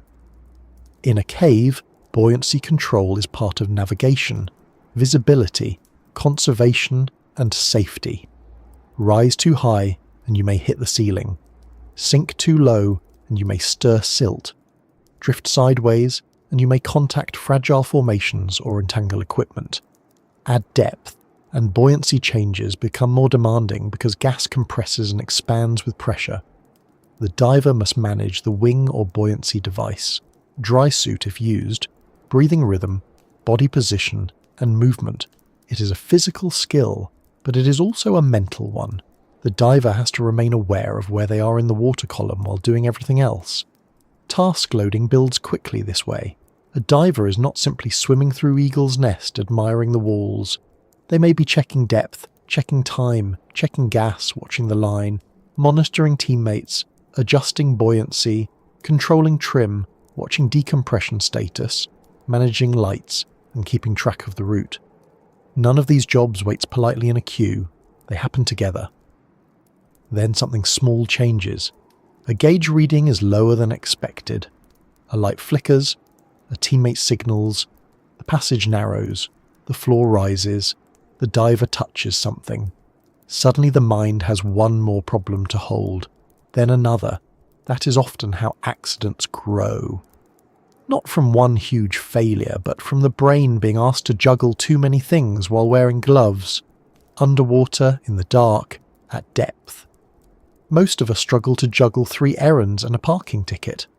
A cave is less forgiving. Gas management is another area where a small mistake can become very large. In cave diving, gas is not planned casually. Divers use rules designed to ensure enough gas for entry, exit, and emergencies. A common idea in cave diving is reserving enough gas so that a diver can turn around and exit safely, with additional margin if a teammate has a failure and needs to share gas. The exact planning can vary with configuration, depth, team size, gas type, and dive. Plan, but the principle is always serious. You do not use gas just because you still have gas. You use gas according to a plan that includes returning. At a deep site, the numbers become less forgiving. Because pressure makes each breath consume more gas from the cylinder, the gauge can move faster than a diver emotionally expects. A diver may feel relaxed and still be using gas quickly. Stress increases consumption. Swimming harder increases consumption. Cold can increase consumption. A problem can increase consumption dramatically. If the diver has planned carefully and turns on schedule, the gas supply is part of the solution. If the diver delays or misreads, or assumes they can stretch the plan a little, the gas supply becomes part of the emergency. A small gas management mistake is dangerous because it may not feel like a mistake at the time. The diver looks at the gauge and thinks there is still enough. The cave ahead looks manageable. The team seems fine. Nothing feels urgent. But the cave is not measuring comfort. It is measuring distance, pressure, and breathing. The route out may require more gas than the diver wants to admit. If visibility drops or a teammate has a problem, that requirement increases. If decompression obligations are present, the diver also needs gas for the ascent profile, not just the swim back to the entrance. Running low on gas in open water is serious. Running low on gas deep inside a cave can become a race against a clock that cannot be argued with. Lights are similar. A dive light may seem like a simple object, but in a cave it is the difference between a visible world and a black one. Cave divers carry redundant lights because one light failing should not create an unsolvable emergency. A primary light can fail, batteries can die, a switch can malfunction, a cable can be damaged, a backup can be dropped or hard to reach under stress. The mistake is not usually believing lights never fail. Most trained divers know they can. The mistake is allowing light planning, positioning or communication to become casual. If one diver loses a primary light, the team must respond calmly. If a diver is alone, undertrained or disorganized, darkness can instantly increase every other problem. Darkness is not just the absence of seeing. It affects thought. It changes scale. It removes easy orientation. It can make the mind rush. Inside Eagle's Nest, as in any cave, darkness beyond the light beam is complete enough that the diver's world becomes whatever the light touches. That means a lost or failed light can feel like the cave has suddenly closed around the diver. Training exists to keep that feeling from becoming panic. Procedures exist so that the hands know what to do, even while the emotions are having a little meeting of their own. Panic is another word people use too quickly. It is tempting after a cave accident to say someone panicked, as if that explains everything. But panic is often the end of a chain, not the beginning. A diver may first become confused, then stressed, then overloaded, then short of breath, then uncertain of the line, then aware of low gas, then frightened. By the time true panic appears, several smaller things may already have gone wrong. This matters because prevention does not start with telling people, "Don't panic." That is not especially useful advice. It is like telling someone not to be wet in the rain. Prevention starts much earlier, with training, conservative planning, gas reserves, line discipline, equipment familiarity, team communication, and the willingness to turn the dive before stress builds. A cave does not forgive small communication mistakes either. Underwater, conversation is limited. Divers use hand signals, light signals, touch contact when visibility is poor, and pre-arranged procedures. A misunderstood signal can cause delay. A missed signal can separate a team's awareness. A diver who assumes their buddy has seen something may continue when they should stop. A diver who thinks the team is turning may be surprised when another continues. These moments sound minor, but in a cave, shared understanding is part of the safety system. A team is only useful if the team is actually functioning as a team. Otherwise, it is just several people having separate experiences near each other, which is also how many awkward dinner parties operate, but with less decompression risk. Team separation is one of those small problems that can rapidly become large. In clear open water, being a little apart may be manageable. In a cave, a small distance can turn serious if visibility changes, the passage branches or lights are obscured. Even with the guideline, a separated diver may have to solve problems alone. If that diver is low on gas or mentally overloaded, the danger increases. This is why positioning matters. It is not enough to be technically in the same cave at the same time. Divers must maintain awareness, spacing, and communication appropriate to the environment. Navigation mistakes also begin small. A cave system can contain jumps, gaps, side passages, restrictions, and changes in direction. Experienced cave divers use markers, line arrows, cookies, and navigation protocols to avoid confusion. A marker placed incorrectly, forgotten, or misunderstood can cause trouble. A diver who passes a turn without noticing it may still be physically near the exit route but mentally lost. That is a deeply dangerous combination. Being lost in a cave does not always mean being far away. It can mean not knowing which visible option leads home. In darkness, under stress, with gas falling, that uncertainty can become enormous. Inside a site with Eagle's Nest's reputation, navigation discipline cannot be treated as optional. The system may include large rooms and routes that feel obvious on entry, but a cave looks different when you are leaving. This is a simple fact that catches people in many environments.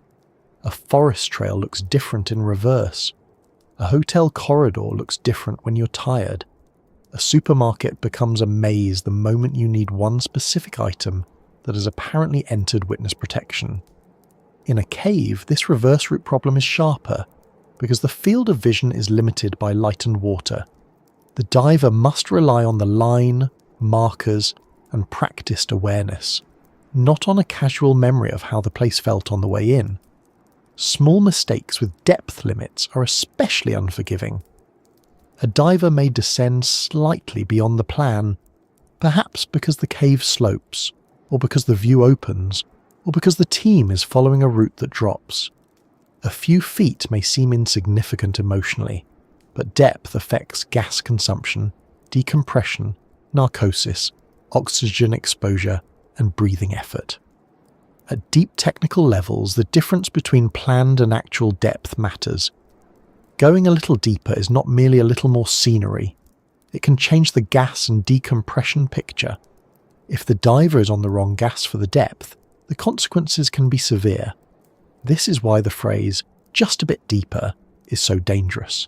It sounds modest. It sounds controlled. It sounds like the sort of thing one might say while reaching for the last spoonful of dessert. But underwater, in a deep cave, just a bit can affect everything that follows. A conservative plan depends on respecting numbers before they feel urgent. Once they feel urgent, the plan has already been weakened. Small equipment issues can also become serious because caves reduce access to easy solutions. A loose hose, a leaking fitting, a misplaced backup light, a sticky inflator, a mask problem, a failed computer, a tangled reel, a fin strap issue, or a regulator behaving oddly may be manageable in training or shallow water. At depth in a cave, the same issue competes with every other task. The diver must stop, stabilize, communicate, solve the problem, monitor gas, maintain the line, and avoid making visibility worse. Even when the issue is solved, time and gas have been spent. The dive plan has changed. A good diver responds by adjusting the dive, often by turning or ending it. A dangerous mindset says, "Problem solved, let's continue as planned." The cave may disagree, quietly. This is a common pattern in high-risk activities. The first small problem should change the plan, but people often treat it as an interruption rather than new information. In diving, A problem that uses gas, time, attention, or emotional calm is not just a solved problem. It is a reduction in margin. Margins are the invisible cushions that keep a second problem from becoming fatal. If you spend them early and continue as though nothing has changed, you may discover that the cave was keeping account all along.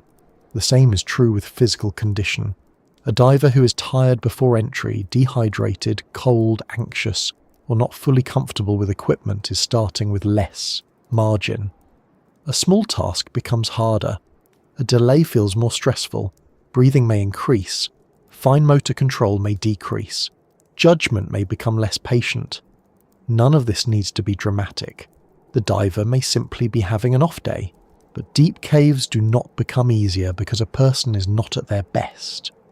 In a place like Eagle's Nest, the correct response to not feeling right is not to prove toughness. It is to stay out, call the dive, or keep the plan well within limits. The cave will still be there. That is one of nature's more dependable habits. Ego may be the quietest small mistake of all. It can hide behind experience, equipment, reputation, or the desire not to disappoint a team. A diver may not want to be the person who turns early. They may not want to admit discomfort. They may believe that because they have done hard dives before, this one should be fine. They may compare themselves to others. They may feel pressure from the site's reputation. Eagle's Nest is famous, and famous places create expectations. The mind may whisper that coming all this way and not going deep enough would be a waste. That whisper is not useful. It is also not rare. One of the strongest forms of discipline in cave diving is the ability to stop without drama. To say, in effect, this is enough. To turn because the plan says so. To end the dive because one small thing feels wrong. To disappoint the adventurous part of the mind in order to protect the living part of the body. This sounds simple, but it runs against a lot of human instinct. We are often rewarded for pushing on. Cave diving rewards the person who can leave early and feel no shame. The cave does not forgive small mistakes because each mistake interacts with the others. That is the central point. A light failure is one thing. A light failure in clear water, on the line, with calm divers and ample gas is manageable. A light failure after a silt out with team separation and low gas is something else entirely. A navigation hesitation is one thing. A navigation hesitation at shallow depth near the entrance is manageable. A navigation hesitation deep inside the cave while narcosis, stress and decompression obligations are present is different. The mistake itself may be small. The context makes it large. This is why accident analysis often finds patterns rather than single causes. Lack of training, failure to maintain a continuous guideline, poor gas management, inadequate lights, exceeding depth or experience limits. These are not random details. They are the basic supports that keep an overhead dive from becoming unmanageable. Remove one, and the dive becomes riskier. Remove several, and the cave may not need to do anything unusual at all.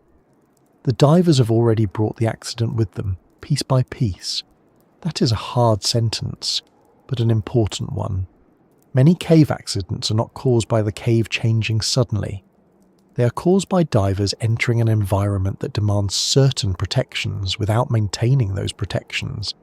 Eagle's Nest does not need a trapdoor, a current, or a monster in the dark. It has depth, overhead, distance, and pressure.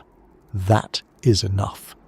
If a diver adds poor planning, weak training, bad gas management, or overconfidence, the cave simply becomes the place where those choices finish unfolding. And yet, none of this should make the cave seem evil. It is not. It is indifferent, which may be more unsettling. A place that hates you would at least have an opinion. Eagle's Nest has none. It is water and limestone. It does not know whether a diver is careful. It does not know whether a family is waiting at home. It does not know whether a gauge was checked, a line was followed, or a turn pressure was ignored. It simply remains itself. The forgiveness has to come from the plan, the training, the team, and the diver's willingness to obey limits before the cave enforces them. That is why the best cave divers often seem almost humble around places like this. Not timid, not frightened in a helpless way, humble. They know that confidence must be earned again on every dive. They know that the checklist matters. They know that the boring things are the important things. Gas, line, lights, depth, time, team, equipment, exit.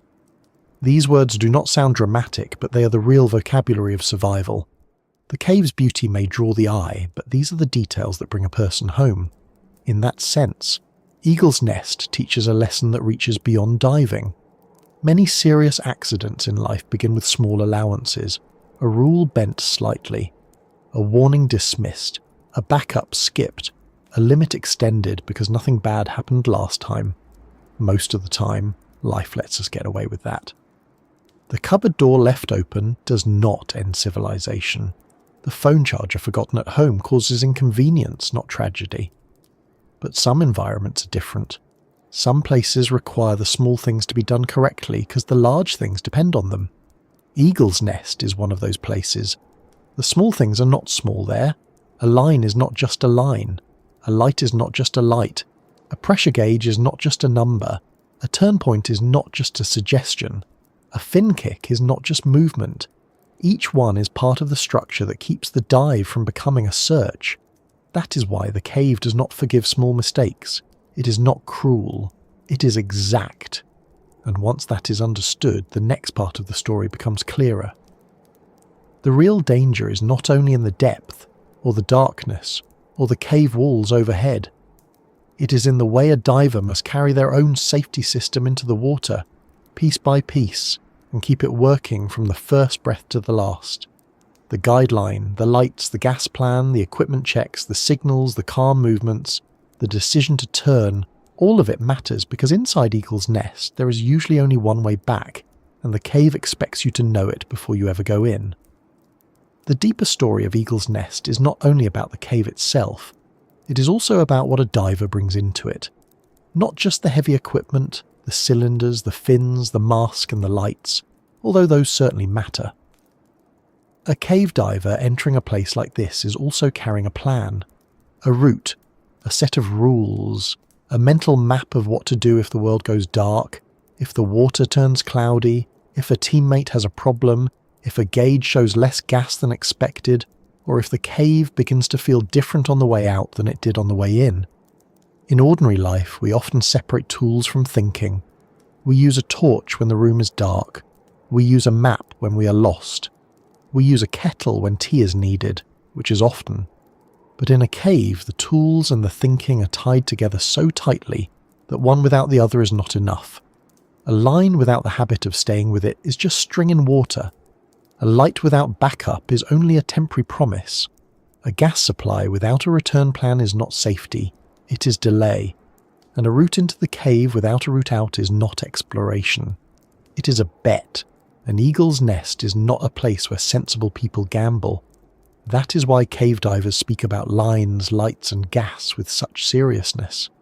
These things may sound simple from the surface, almost too plain for a place with such a powerful reputation. There is no mystery in a line, no romance in a pressure gauge, no grand adventure in checking a backup light before entering the water. Yet these plain things are what stand between a controlled dive and a disaster. They are the practical language of survival. And in Eagle's Nest, survival is not based on bravery, it is based on returning. Let's begin with the line. In cave diving, the guideline is the most important direction in a place where directions can become unreliable. On land, if you walk into a forest, you still have the sky. You may have the sun, a trail, distant road noise, phone signal if fortune is feeling generous, or at least the possibility of climbing a small hill and pretending to know what you're doing. In a flooded cave, there is no sky. There may be no sunlight. There may be no obvious slope that leads out. There may be passages that look similar, rooms that feel larger on the way in than on the way out, and dark openings that seem to invite interpretation, which is rarely a quality one wants from stone corridors underwater. The line gives the cave a readable sentence. It says in effect, this way leads home, not poetically, not emotionally, practically. A diver can follow it by sight in clear water, by touch in poor visibility, and by trained procedure when the mind is under pressure. It is not there to make the dive neater. It is there because without it, the cave becomes a three-dimensional problem with too many wrong answers. This is one of the hardest things for non-divers to fully imagine. If visibility is good, a cave may seem navigable. You can see walls, openings, the direction of travel, perhaps even the glow of other lights ahead. It may feel almost like moving through a large underwater hallway. But visibility is a condition, not a guarantee. It can change quickly. Silt resting on the floor can be disturbed. A careless fin kick can lift sediment. A diver brushing the wall or ceiling can create a cloud. A stressed team can move too hard and too fast, and suddenly, the cave that was visible a moment ago becomes blank. In a full silt-out, sight may become almost useless. The line then becomes more than helpful. It becomes the structure of the exit. Imagine walking through your home at night during a power cut. You know the room, you know the furniture, you have lived there for years. Even then, without light, a chair leg can become a trap, a door frame can move mysteriously to the left, and your own coffee table may reveal itself as an enemy with corners. Now remove air, add depth, put stone overhead, limit breathing gas, and make the house unfamiliar. That is why the line matters. Familiarity is not enough. Memory is not enough. Confidence is not enough. The line is the physical connection between the diver and the way out. But a line must be managed. It can be followed incorrectly. It can be lost. It can be crossed, tangled, or misunderstood. There can be permanent lines in parts of a cave system, temporary reels used for access, jumps to side passages, markers showing exit direction, and procedures for lost line searches. This is why cave diving is not just swimming with extra equipment. It is a learned system of movement and navigation. The diver has to know not only that a line exists, but how to use it when conditions are poor and stress is high. A calm diver in good visibility may think the line is obvious. A stressed diver in darkness may find that even obvious things become difficult. Gloves reduce touch. Cold reduces dexterity. Breathing hard can make thoughts louder and less useful. A reel or spool that behaved perfectly during practice can feel awkward when the diver's trying not to stir silt, not to lose position, not to drift away from the guideline, and not to use too much gas. The line is simple. The circumstances around it are not. That brings us to lights. In a cave, light is not decoration. It is not mood. It is not there so the cave looks nice in photographs, although it certainly does that when used by someone who knows what they're doing. Light is orientation, communication, and awareness.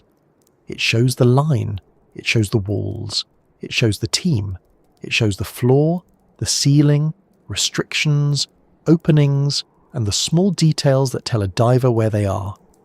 Without light, the cave does not merely become less pretty, it becomes much harder to read. The darkness inside a cave is different from ordinary darkness. In a bedroom at night there may be a glow under the door, a street lamp outside, a phone charger blinking with unnecessary confidence. In the woods there may be moonlight or the pale outline of trees. In a cave beyond daylight, darkness can be total, not dim, not shadowy, total. The only world available is the one made by the diver's light, and that world has edges. The beam touches the rock, and the rock exists. The beam moves away, and the rock disappears. The mind has to build a sense of place from moving fragments of visibility. This is why cave divers carry backup lights. A single light is a fragile kind of certainty. It may be bright, expensive, well-charged, and clipped exactly where it should be, but it is still a device. Devices fail, batteries drain, switches stick, flooding happens, cables break, contacts corrode. A light can be dropped, covered, or knocked out of position. A diver who enters a cave with one light is not carrying light. They are carrying hope with a battery attached, and hope is a poor emergency procedure. Backup lights do more than replace brightness. They preserve the ability to act. If a primary light fails and the diver is trained properly, the response is not to flail about dramatically like a startled lampshade. The response is controlled. Stop. Stabilize. Signal if possible. Deploy backup light. Communicate.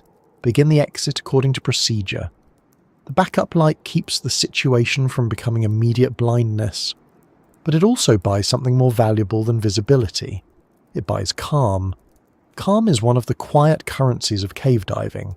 Spend it too quickly, and every task becomes more expensive.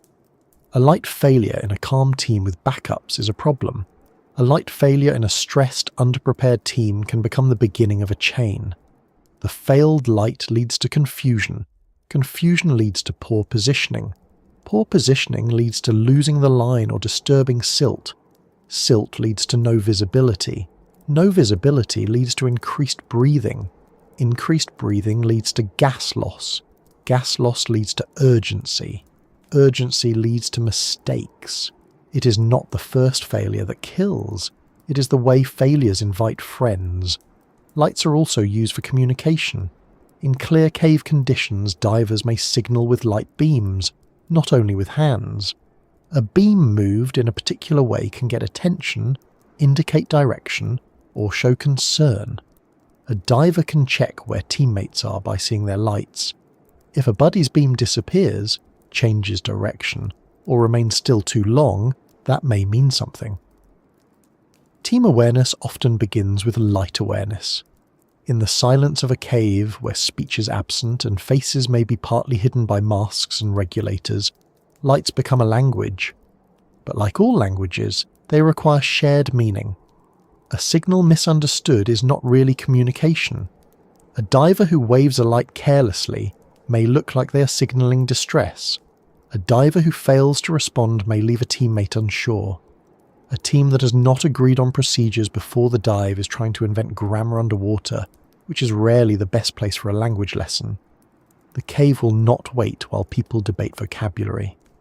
Then there is gas, the most ordinary and most serious subject of all. Breathing gas is so fundamental that it can almost disappear from thought until the gauge begins to fall. On land, breathing is background. In a cave, breathing is arithmetic. Every breath is part of the distance in. Every breath is part of the distance out. Every breath affects the ability to help another diver. A full cylinder at the start can create a dangerous sense of plenty, especially for someone who does not fully respect how quickly gas disappears at depth. But a cave diver is not asking, "How much gas do I have?" in a casual sense. They're asking, "How much gas do I have after I account for the return, delays, stress, sharing gas, decompression, and the fact that nothing in this cave will provide a refill?" The rule of thirds is one common way cave divers think about this in simple, overhead situations. 1/3 of the gas for going in, 1/3 for coming out, and 1/3 kept as reserve. The reserve is not a luxury. It is not there for sightseeing. It is for the unexpected, including the possibility that one diver may have to share gas with another on the way out. In deeper or more complex dives, gas planning can become more detailed and more conservative, but the basic idea remains the same. The dive must be planned from the farthest point back to safety, not merely from the entrance inward. That distinction is everything. A person walking into a shop with €20 thinks about what they can buy. A cave diver entering with breathing gas must think about what remains after leaving. The question is not how far can I go? The question is, how far can I go and still return if something goes wrong? This is a different mindset. It is less glamorous and much more useful. At Eagle's Nest, where depth can be a major part of the dive, gas becomes even more serious. The deeper a diver goes, the faster gas is consumed from the cylinders because each breath is taken under greater pressure. A diver may feel that their breathing rhythm is normal, but the gauge tells a more honest story. Stress can accelerate that use. Swimming hard can accelerate it. Solving a problem can accelerate it. Sharing gas with another diver can change the entire calculation instantly. What looked like a generous supply can become a narrow margin if the plan was optimistic. Gas is also tied to the one-way out. In an overhead environment, the exit is not simply upward. This is the fact that separates cave diving from ordinary open water in the most basic way.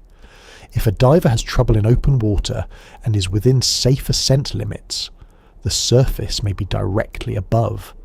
That does not make open water risk-free, of course, but it does mean that up is a possible solution. In a cave, up may be stone. The route to breathable air is not a direction, it is a path, and that path may be behind you, along a line, through dark water, past turns, through restrictions, across rooms, and then upward in a controlled way that may include decompression stops. So when we say there is one way out, it is not always literally one tunnel and nothing else. Cave systems can be complex.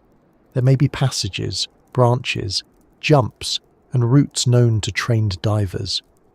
But for the diver in the moment, the way out is the planned route back to open water, the route their gas plan supports, the route their line procedures protect, and the route their team understands. A different opening somewhere in the system is not useful if it is not part of the plan, not reachable with the gas available, or not known with certainty.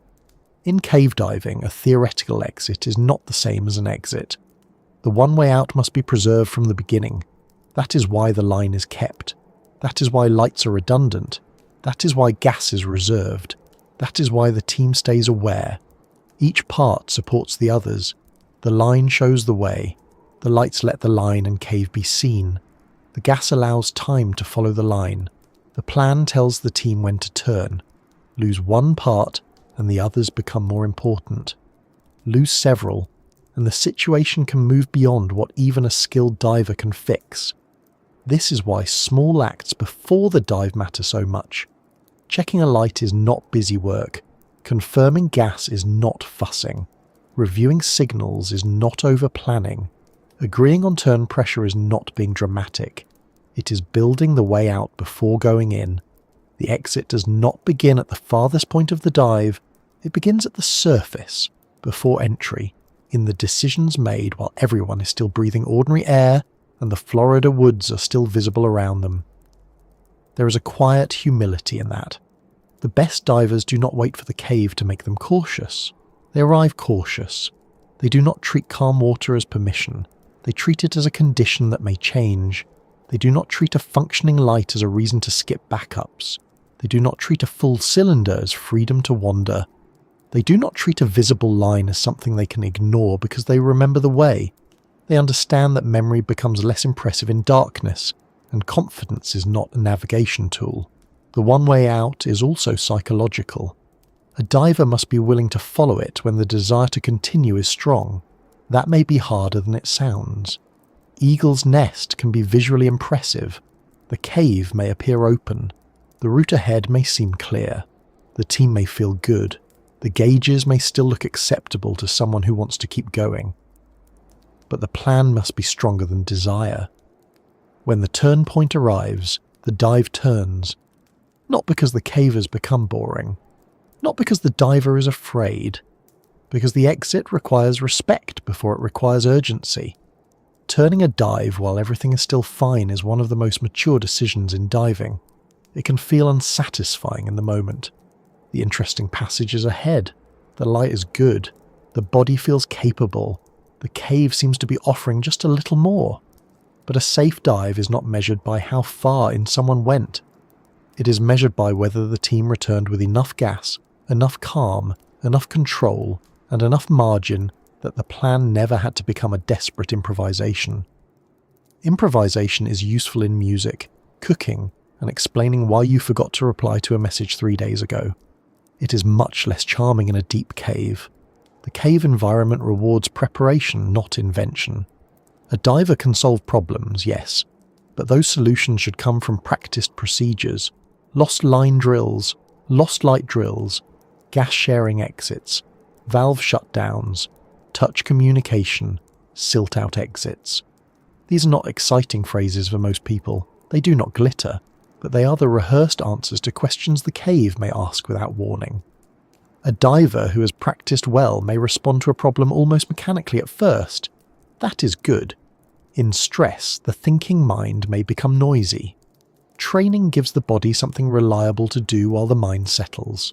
Find the line, hold the line, control breathing, communicate, check gas, move slowly, follow the exit. These actions are simple in language and difficult in context. They are what keep the situation from becoming a scramble. The danger comes when a diver enters without enough training, or with training but not enough discipline, or with discipline weakened by overconfidence. It is easy to admire equipment and mistake it for readiness. Technical diving gear can look impressive. Cylinders, regulators, reels, lights, computers, harnesses, clips, and hoses can make a diver appear prepared. But equipment is only as good as the diver's ability to use it under pressure. A backup light clipped somewhere unreachable is not much of a backup. A reel in the hands of someone who cannot manage it in poor visibility is not a guarantee. Extra gas carried without a clear plan can become weight rather than safety. Tools matter, but training turns them into useful tools. At Eagle's Nest, this distinction can be fatal. The cave does not test how advanced a diver looks at the surface. It tests what they can do in the water when the situation changes. It tests whether they can keep calm when the light fails, whether they can maintain the line when visibility drops, whether they can turn on schedule when curiosity says continue, whether they can share gas without losing buoyancy, whether they can exit slowly enough to stay controlled and fast enough to preserve gas, whether they can keep thinking when depth and stress make thinking harder. The line, the lights, and the gas are therefore not separate topics. They are a single survival system. The line is useless without gas to follow it. Gas is less useful without light to read the cave and communicate. Light is not enough if there is no line to show the exit. A team may carry all three and still fail if the plan is ignored. A plan may be excellent and still fail if the diver cannot execute it. Each layer supports the next. That is how cave diving creates safety, not by removing danger, but by building enough layers that one problem does not become the last problem. And even then, the cave remains a serious place. This is important. Proper equipment and training do not make Eagle's Nest casual.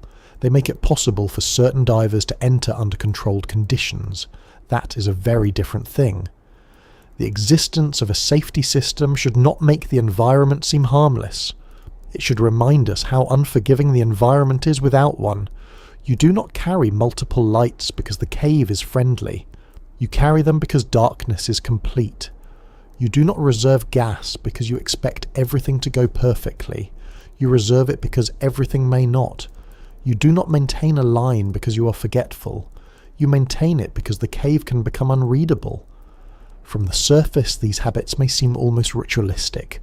Clip this here, check that gauge, confirm that valve, test that light, review that signal, note that pressure, tie that line, turn at that point. But rituals exist for a reason in places where people face uncertainty. They slow the mind. They reduce assumption. They make invisible risks visible enough to manage. In Eagle's Nest, the ritual is not superstition. It is engineering applied to human behaviour. And beneath all of it is the simplest rule, the one that sounds almost too obvious until you remember where we are. You must come out. The dive is not complete at the deepest point. It is not complete when the most impressive room has been seen. It is not complete when the camera has captured the shot or when the plan's farthest marker has been reached. The dive is complete only when the diver is safely back, when the one way out has been followed all the way, when the gas plan is held, when the lights are no longer needed, and when the surface is not an idea above stone, but air in the lungs again. That is why lines, lights, and gas define the real shape of Eagle's Nest. Not the shape on a map, but the shape that matters to a human being inside it. The cave may seem vast, blue, dark, and beautiful. But for the diver, the true structure is narrower. It is the path along the line, the circle of light, the numbers on the gauge, the planned turn, the controlled exit, the quiet discipline of moving through a place that gives no second route just because someone wants one. And with that in mind, the next part becomes easier to understand because equipment and planning are only half the story. A diver can carry the right tools and still carry a human brain into the cave, and at depth, under pressure, with darkness around them, that brain may not always behave with the calm wisdom it promised so confidently back on land. A diver can carry the right line, the right lights, the right gas, and still carry one more piece of equipment that cannot be clipped neatly to a harness or checked with a pressure gauge: the mind. It comes along on every dive, whether invited or not, and it has a great deal to do. It must read instruments, remember the plan, notice the line, monitor breathing, watch the team, control movement, judge distance, stay calm, and make decisions in a place where ordinary instincts are not always useful. On land, the mind can wander and still survive. You can daydream in a queue, forget why you opened the fridge, or briefly lose the plot while brushing your teeth, and the consequences are usually mild. Underwater, inside a deep cave, the mind does not have the luxury of becoming casual. That is where nitrogen narcosis enters the story. Nitrogen narcosis is one of the most unsettling hazards in deep diving, because it does not attack the body in an obvious way at first. It does not necessarily begin with pain. It does not always announce itself with a clear warning sign. A diver may not feel that something is wrong. They may feel calm, confident, amused, detached, or only slightly slow. They may feel unusually relaxed. They may feel strangely certain that everything is under control. That last part is especially dangerous, because an impaired mind can still congratulate itself on doing a splendid job. The basic cause is pressure. When a diver breathes compressed gas at depth, the gases in that breathing mix are under higher pressure. Nitrogen, which makes up most of ordinary air, can affect the nervous system under those conditions. The deeper the diver goes while breathing a nitrogen-containing gas, the stronger that narcotic effect can become. It is often compared to alcohol intoxication, not because it is the same process in every detail, but because the symptoms can look familiar. Poor judgment, slower thinking, difficulty concentrating, confusion, overconfidence, euphoria, anxiety or disorientation. Dan lists symptoms such as impaired judgment, difficulty concentrating, drowsiness, and mood changes that can range from overconfidence to fear. NOAA training material describes nitrogen narcosis as a reversible alteration in consciousness that is usually noticeable around 100 feet, with signs including impaired performance, dizziness, euphoria, intoxication, overconfidence, and memory problems.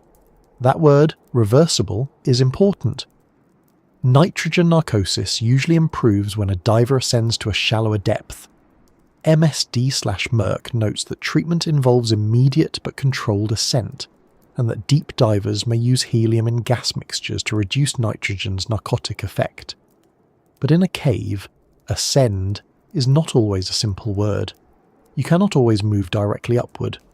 You may have stone overhead. You may need to follow the line out. You may need to manage decompression obligations.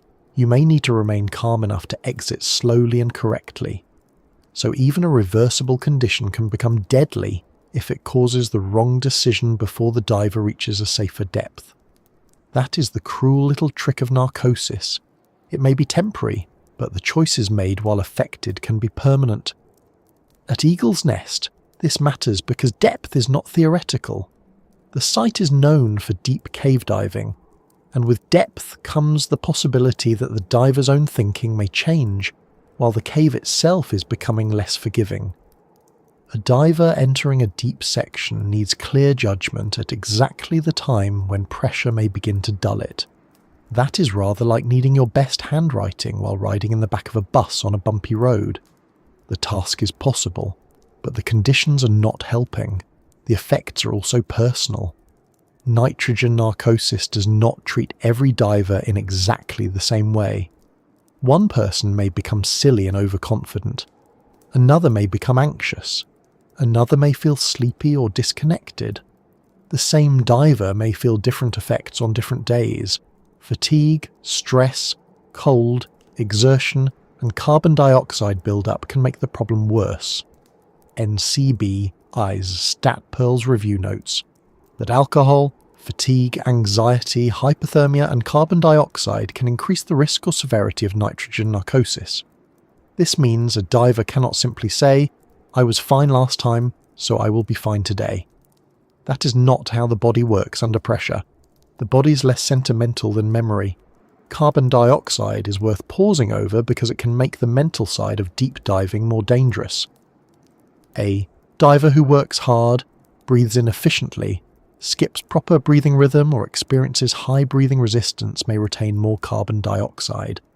Carbon dioxide can increase the feeling of air hunger, stress, and confusion, and it may intensify narcosis. Inside a cave, that can matter quickly. A diver who becomes stressed may breathe harder. Harder breathing uses more gas and can create more physical strain. More strain can increase carbon dioxide. More carbon dioxide can increase anxiety and impair thinking. Then anxiety causes more breathing. It is a loop, and once a loop starts underwater, it does not care whether the diver has other plans. One of the most dangerous forms of narcosis is not panic, but comfort. This may sound odd.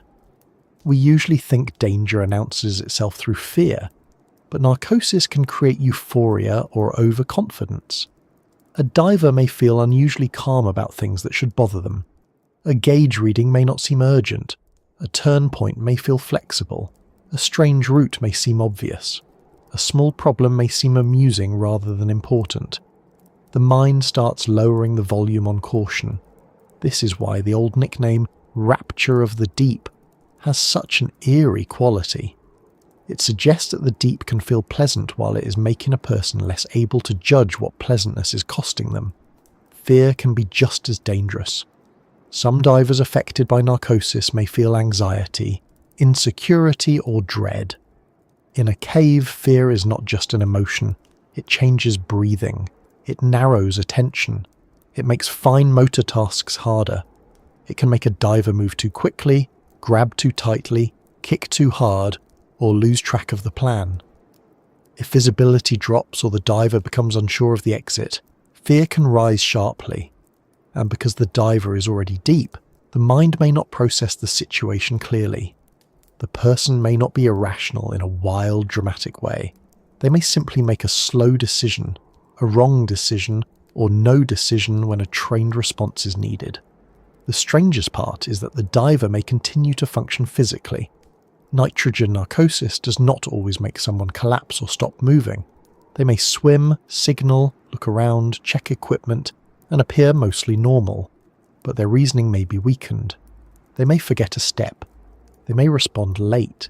They may misread a signal. They may become fixated on one detail and miss another. They may feel certain that they're going up when they are actually going deeper. Merck's public medical reference describes nitrogen narcosis as causing poor judgment, disorientation, and euphoria, and notes that affected divers may fail to surface on time or even swim deeper while thinking they're going up. That is a frightening idea because it shows how depth can interfere with the basic act of knowing what is happening. On land, if you make a poor decision, you may get quick feedback. You turn the wrong way and see the wrong street. You put salt in tea instead of sugar and discover the error rather immediately, unless you are far too polite to yourself. Underwater, the feedback may be delayed. A diver may continue along a poor path for several minutes before the situation becomes obvious. In deep cave diving, several minutes can mean gas, distance, decompression obligation, and reduced margin. This is why instruments and procedures matter so much. A diver cannot rely only on how they feel at depth. Feeling fine does not prove that thinking is fine. A pressure gauge, depth gauge, dive computer, line marker, and prearranged plan are external checks against an internal system that may become unreliable. Good training turns decision-making into structure. The plan says turn here. The gauge says this is the pressure. The computer says this is the depth and time. The line says this is the exit route. The team confirms the signal. These are ways of keeping the dive tied to facts rather than mood. Inside Eagle's Nest, mood is not enough. A diver may feel capable while their gas use is higher than expected. They may feel calm while narcosis is dulling judgment. They may feel curious while the plan says it is time to leave. The cave cannot tell the difference between a diver who is confidently wrong and a diver who is carefully correct. It only responds to what is done. This is part of why deep cave divers often use gas mixtures that reduce nitrogen for serious depth. Trimix, for example, includes helium, nitrogen and oxygen in proportions chosen for the dive. Helium is used because it is far less narcotic than nitrogen, though it introduces other planning issues and requires specific training. This is not a casual upgrade. It is not like choosing a nicer seat on a train. It is a technical solution to a technical problem, and using such gases safely requires knowledge, equipment, planning, and discipline. A wrong gas at the wrong depth can introduce its own hazards, including oxygen toxicity if oxygen partial pressure becomes too high. Deep diving is not made safer by adding complexity unless the diver knows how to manage that complexity. For the untrained or undertrained diver, narcosis can be especially dangerous because it may hide the moment when the dive has gone beyond ability. The person may not recognize that they are affected. They may interpret slowness as calm. They may interpret confusion as curiosity. They may interpret overconfidence as competence. That is why narcosis is not just a chemical problem. It is a self-awareness problem. The affected mind is asked to diagnose itself, which is a bit like asking a fogged mirror to provide a clear reflection. Team diving can help, but only if the team is trained and attentive. Buddies can watch for strange behaviour, delayed responses, odd signals, poor buoyancy, fixation, unusual confidence, or signs of anxiety. But in a cave, every diver is also managing their own tasks. If the whole team is deep, everyone may be affected to some degree. One diver's calm judgment cannot be assumed unless the dive has been planned to reduce that risk. This is another reason conservative planning matters. A buddy is not a magic solution. A buddy is a trained teammate working inside the same environment. The mind under pressure also changes because of task loading. Nitrogen narcosis does not arrive alone. It arrives while the diver is already doing a difficult job. Inside a deep cave, the brain is watching depth, time, gas, line, lights, direction, teammates, buoyancy, and decompression. Add narcosis and the same workload becomes heavier. Imagine trying to complete a careful checklist while someone slowly turns down the sharpness of your thoughts. You may still read the words, but they take longer to mean something. You may still know the rule, but you may not apply it quickly enough. You may still see the exit marker, but not process it as important. This is how small mistakes begin. A diver delays a turn. A diver forgets to check gas at the right moment. A diver misses a teammate's signal. A diver swims slightly off the intended route. A diver becomes fascinated by a formation, a passage, a camera shot, or a problem that should have been solved and ended. Narcosis can make attention sticky. It can make the mind cling to one thing while losing the larger picture. In ordinary life, that might mean staring into the fridge and forgetting the shopping list. In Eagle's Nest, fixation can mean missing the fact that the exit plan is changing. There is also the problem of memory. Some divers report patchy memory after narcotic dives. NOAA's material includes memory loss or post-dive amnesia among possible signs. That matters because a diver may not fully remember how impaired they were. They may surface and say, "I was fine," because the parts of the dive that would prove otherwise are not stored clearly. This can create false confidence for future dives. The diver's memory edits out the warning. The next dive begins with the lesson missing. In a place like Eagle's Nest, that is not acceptable. The cave requires honesty, including honest review. What happened? What was the depth? What gas was used? Was the turn on time? Did anyone feel slow, anxious, or unusually confident? Did any task take longer than expected? Did the team remain together? Did anyone become fixated? These questions may sound dull, but they are how divers learn from the quiet signs before the serious ones arrive. The words mind under pressure also include emotional pressure. A diver at Eagle's Nest may feel the weight of the site's reputation. They may want to prove they belong there. They may want to complete the plan. They may not want to be the one who ends the dive early. This social pressure can combine with nitrogen narcosis in a dangerous way. If narcosis makes a person overconfident, ego may gladly accept the help. If narcosis makes them anxious, shame may stop them from signalling the problem. Either way, the mind becomes less likely to make the safe, simple decision. Turn back, ascend as appropriate, and end the dive. Good diving culture tries to remove that shame. Any diver can call a dive at any time for any reason. This principle is more than politeness, it is survival. The reason does not have to sound impressive. I don't feel right is enough. Something seems off is enough. I want to turn is enough. In a deep cave, the person who turns early is not ruining the dive. They may be saving it from becoming a very different story. Narcosis also reminds us that courage is not the same as clear thinking. A diver can be brave and impaired. They can be experienced and impaired. They can be calm and impaired. The deep does not ask whether someone has a strong personality. It asks what pressure does to gases and what those gases do to the nervous system. That is an uncomfortable truth because people like to believe character can overpower conditions. Sometimes it can, often it cannot. A wise diver does not rely on character alone. They rely on planning that assumes the mind may need help. That help comes from limits, maximum depth, correct gas, turn pressure, time limits, team checks, conservative choices. These may sound restrictive, but they are what allow the diver to remain a thinking person inside a place that can make thinking harder. Limits are not a lack of confidence. They are confidence placed in the right thing, not in mood, not in pride, not in the vague feeling that everything seems fine. Confidence belongs in the plan, the training, and the willingness to obey them. So when people ask why divers disappear when they go too deep, nitrogen narcosis is one part of the answer, but not in the simple way people sometimes imagine. It is not always that a diver becomes wildly confused and instantly lost. More often, narcosis may make every other problem easier to create and harder to solve. It can delay the turn, it can soften caution, it can increase fear, it can dull attention, it can make a diver slow to respond to gas, line, light or navigation issues. It can make the wrong choice feel reasonable for just long enough.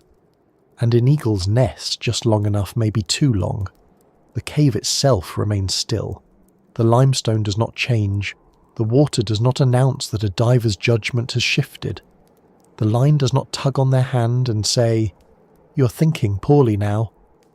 The pressure gauge does not explain itself more loudly because the diver is narcotic. The lights do not brighten to compensate for a slower mind. Everything outside the diver continues obeying the same rules. It is the inner world that becomes less dependable. That may be the most important thing to understand. A deep cave dive is not only a journey into a physical space, it is a test of perception. The diver must keep reality anchored to instruments and procedure, while the body is exposed to conditions that can change how reality feels. In shallow water, confidence may be useful. At depth, confidence must be checked. In open air, a feeling may be trusted more often. In Eagle's Nest, feelings are evidence, but they are not proof. The mind goes down with the diver. It passes through the blue entrance, follows the light, watches the line, and listens to the steady sound of breathing. It may remain sharp. It may begin to soften. It may become too calm, too worried, too slow, or too sure. That is why the safest divers do not wait to feel impaired before respecting depth. They plan as though impairment is possible, because it is. They know that the person who enters the cave and the person making decisions deeper inside it may not be exactly the same. And after lines, lights, gas, and the mind under pressure, the question becomes less about why anyone should fear Eagle's Nest, and more about why anyone still chooses to enter it at all. Because despite the risk, despite the rules, despite the tragedies, some trained divers continue to feel drawn toward that blue opening in the Florida woods, not because they misunderstand the danger, but because they understand something else as well. After all of that, after the depth, the darkness, the pressure, the gas planning, the possibility of narcosis, the unforgiving route out, and the very real history of divers who did not return, the obvious question is not why Eagle's Nest is dangerous. The obvious question is why anyone still goes there. From the outside, the answer can seem almost impossible. A person hears about a deep sinkhole hidden in the Florida woods, an underwater cave system where ordinary ascent is not available, where small mistakes can become fatal, where the mind itself may become less reliable at depth, and the sensible response is usually something like, "That sounds fascinating, and I will be admiring it from a chair." Which is fair. Chairs have many advantages. They do not require decompression planning. They rarely involve nitrogen narcosis. And if you drop a sandwich beside one, recovery is usually possible without a reel, a backup light, and a full cave certification. Yet people still answer the call of places like Eagle's Nest. Not casually, at least not the people who understand what they are doing. Not because the danger is imaginary. Not because the warning signs are unclear. They go because for trained cave divers, the appeal is not simply risk. It is a mixture of beauty, discipline, exploration, skill, silence, science, and the rare feeling of entering a part of the earth that most human beings will never see. That does not make the danger smaller. It only makes the motivation more complicated. It is easy to reduce cave divers to thrill seekers, because that explanation is simple and comfortable. If they are only chasing danger, then the rest of us can place them in a tidy mental box labelled people who make unusual weekend choices. But that does not describe the best cave divers very well. Many of them are careful, technical, methodical people. They are planners. They are equipment checkers. They are students of geology, hydrology, maps, training systems, and human error. They are not trying to defeat the cave. They are trying to enter it on its terms and leave with the humility to know that permission can be withdrawn at any moment. That is an important distinction. A reckless person sees a cave as a challenge to ego.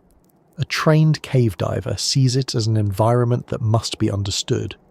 The difference may look subtle from the outside, but underwater it is enormous. One mindset asks, how far can I get? The other asks, what does the plan allow and what would make us turn? One treats the cave like a test of courage. The other treats it like a system of limits. One hears danger as an insult. The other hears danger as information. For many cave divers, the draw begins with water itself. Not just water as scenery, but water as an entrance into a different way of moving through the world.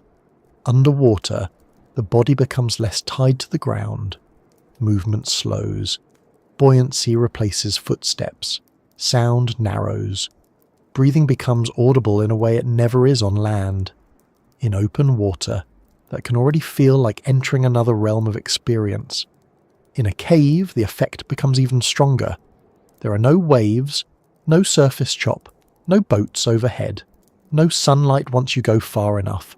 There is only the beam of the light, the stone, the line, the team, and the steady rhythm of breathing through equipment. That kind of focus can feel strangely peaceful. Not relaxed in the lazy sense. No one is drifting through Eagle's Nest like a leaf in a garden pond. It is a focused peace, the kind that comes when every part of attention has a job. Some people find that deeply satisfying. The ordinary world is full of distraction. Messages, traffic, chores, bills, errands, notifications, and the mysterious ability of laundry to regenerate the moment you look away. In a cave, distraction is stripped away. The environment demands presence. You do not check your phone. You do not rehearse a workplace conversation from 3 days ago. You do not wonder whether there is still milk in the fridge. You watch the line. You monitor gas. You control buoyancy. You move carefully. You remain exactly where you are, because where you are matters.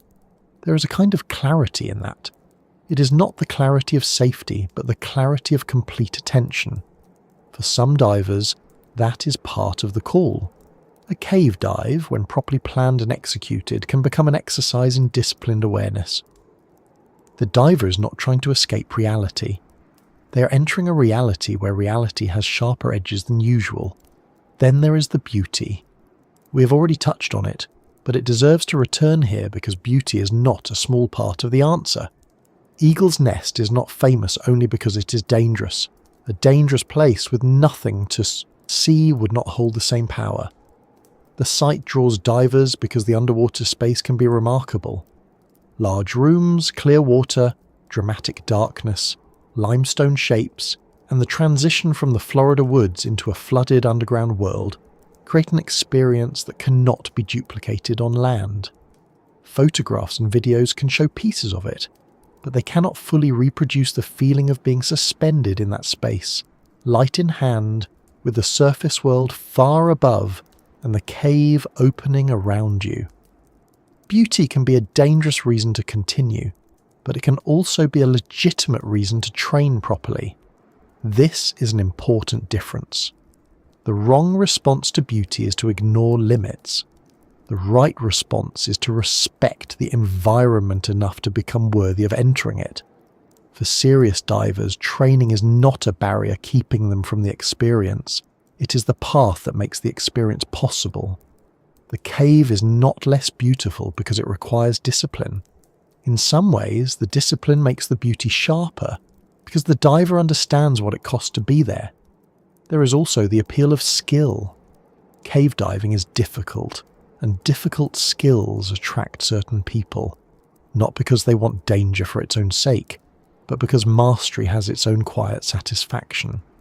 The ability to hold perfect buoyancy, maintain trim, move without silting the passage, manage a reel, communicate with lights, handle failures, plan gas, analyze decompression, and remain calm under pressure is not casual ability.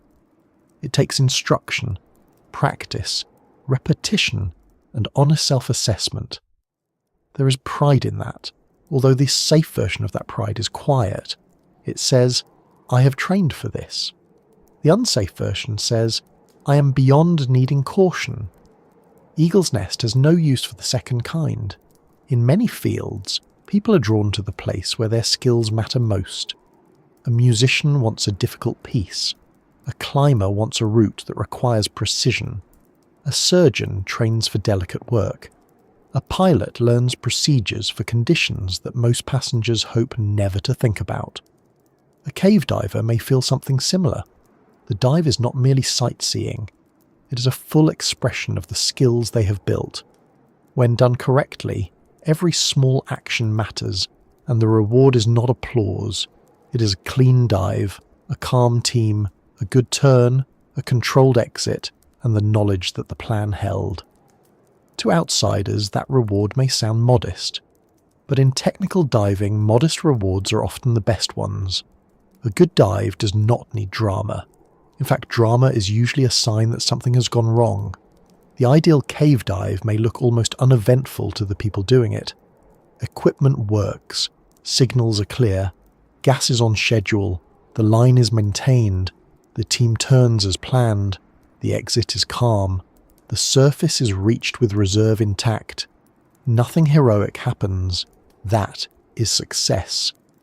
Heroics are what people need when ordinary discipline has already failed. Exploration adds another reason. Caves are one of the few places on Earth where genuine exploration can still happen at human scale.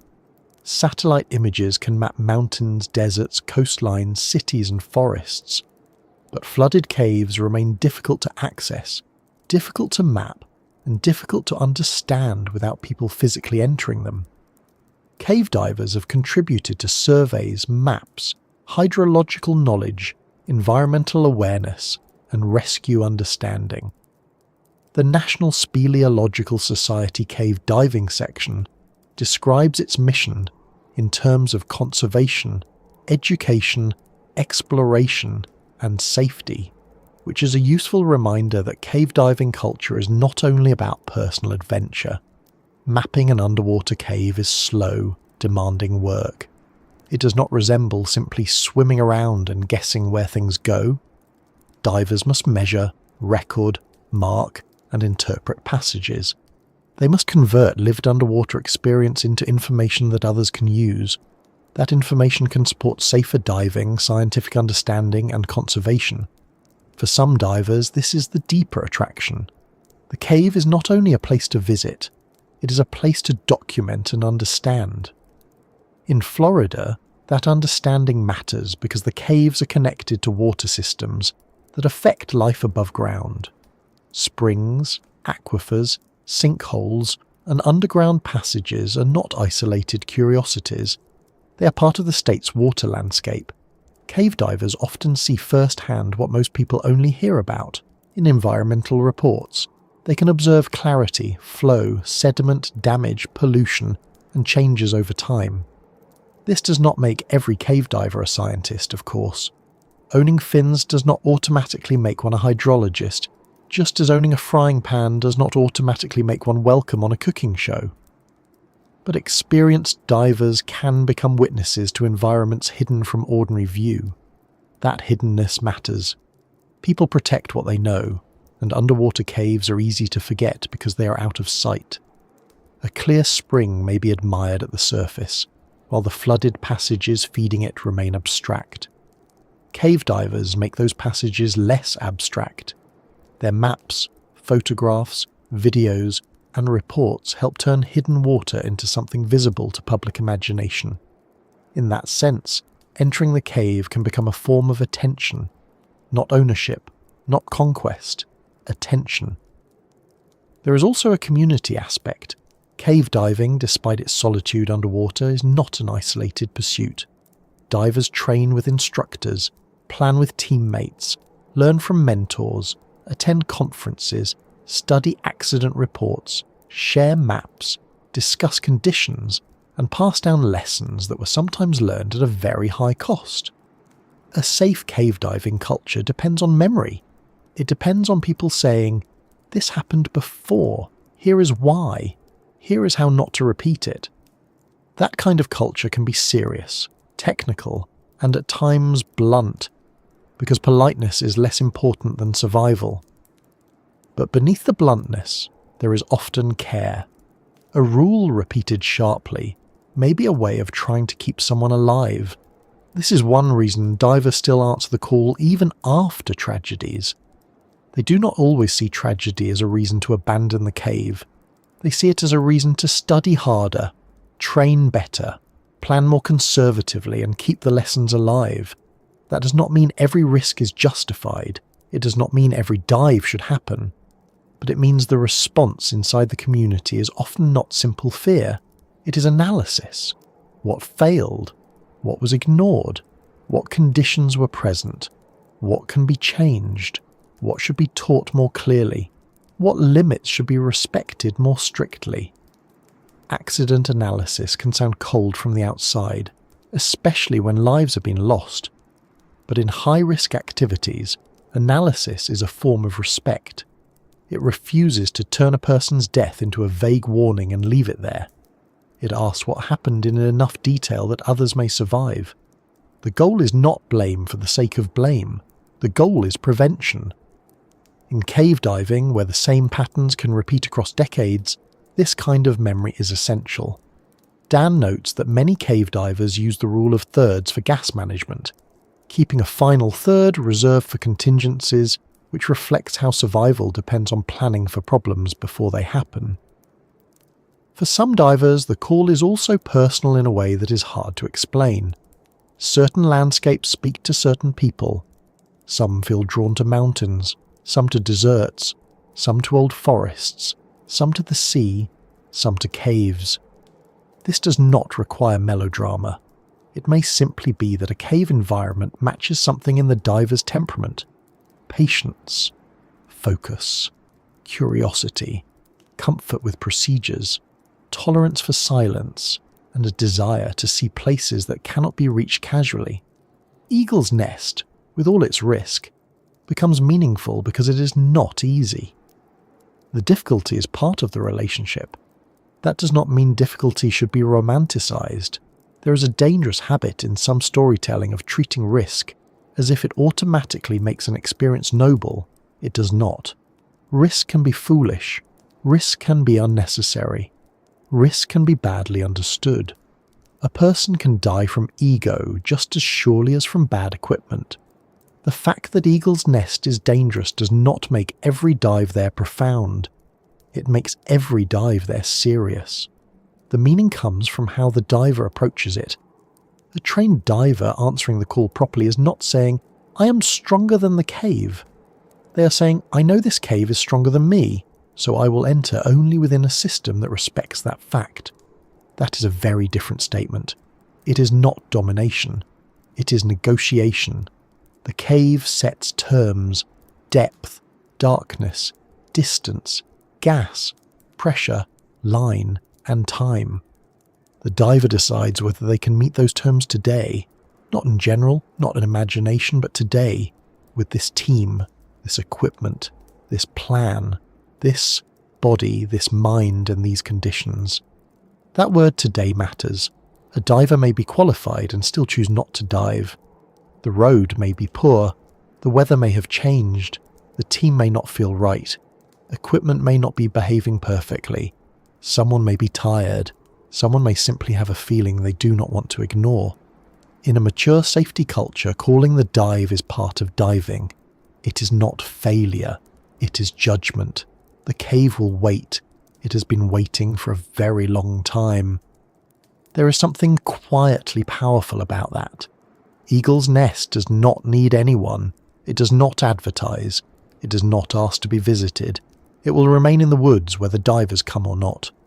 The decision to enter belongs entirely to the people at the surface. That places responsibility where it belongs. The call of the cave may be strong, but it is not a command. Curiosity is not an order. Beauty is not permission. Reputation is not an obligation.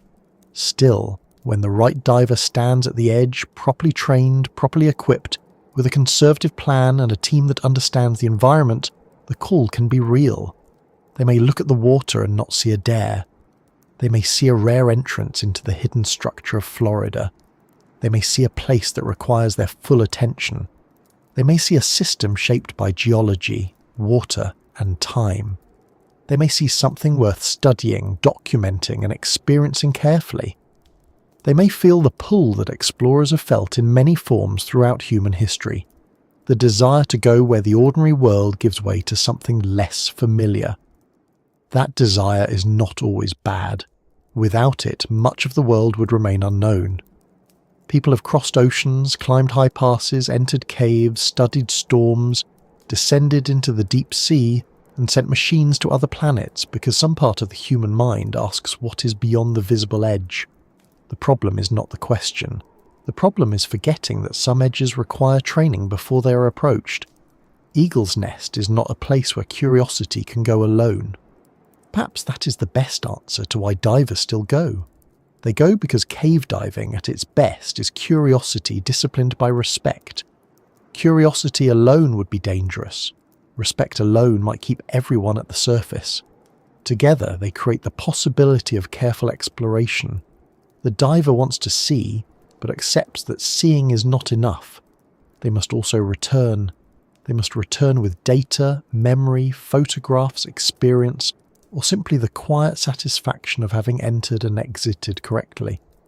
The return is part of the meaning. Without return, exploration becomes loss. There is also the intimacy of scale. Space exploration is grand but distant. Deep ocean exploration often requires ships, submersibles, institutions, and enormous budgets. Cave diving, though still technical and expensive, places the individual human body directly inside the environment. The diver is not watching from a screen. They are there, managing breath and movement in real time. That closeness can be powerful. It can also be dangerous, because there is no thick wall between the explorer and the explored. The cave is not on the other side of glass. It is around them. This directness is part of why the experience can be so meaningful. The diver is not merely seeing eagle's nest. They are interacting with it through every controlled fin movement, every buoyancy adjustment, every light signal, every glance at the gauge, every decision to continue or turn. The cave becomes not a backdrop but a set of conditions that must be answered correctly.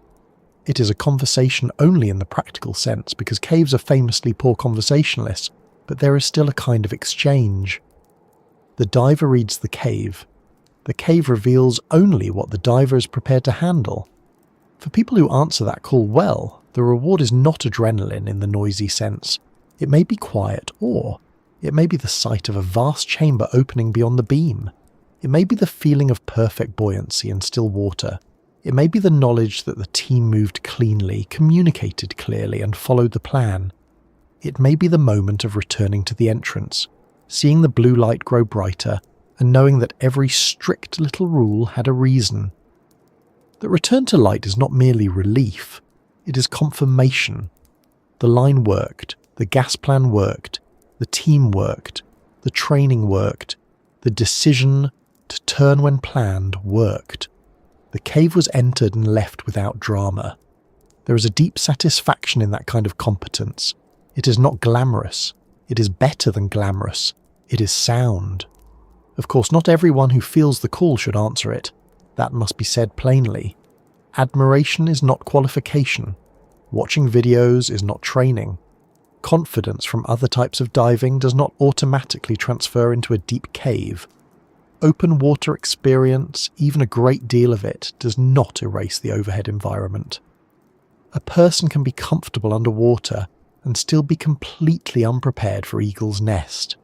The cave does not care whether someone has always loved the water. It cares whether they can follow the rules of the environment. This is why the responsible version of the call often begins with not going. Not yet. Not without training. Not without the right team. Not without the right gas. Not without experience in less demanding caves. Not because someone else is going. Not because the water looks clear. Not because the entrance is famous. The strongest answer to the call may be patience. That is not the answer adventure stories usually celebrate, but it is often the one that saves lives. Eagle's Nest is still there for those who earn the right to enter it carefully, and for everyone else, there is still value in learning about it from the surface. We do not have to go everywhere to respect what is there. We can understand the geology, the science, the danger, and the human pull toward hidden places without putting ourselves inside them. Sometimes the wisest form of curiosity is listening. Sometimes it is watching from the edge.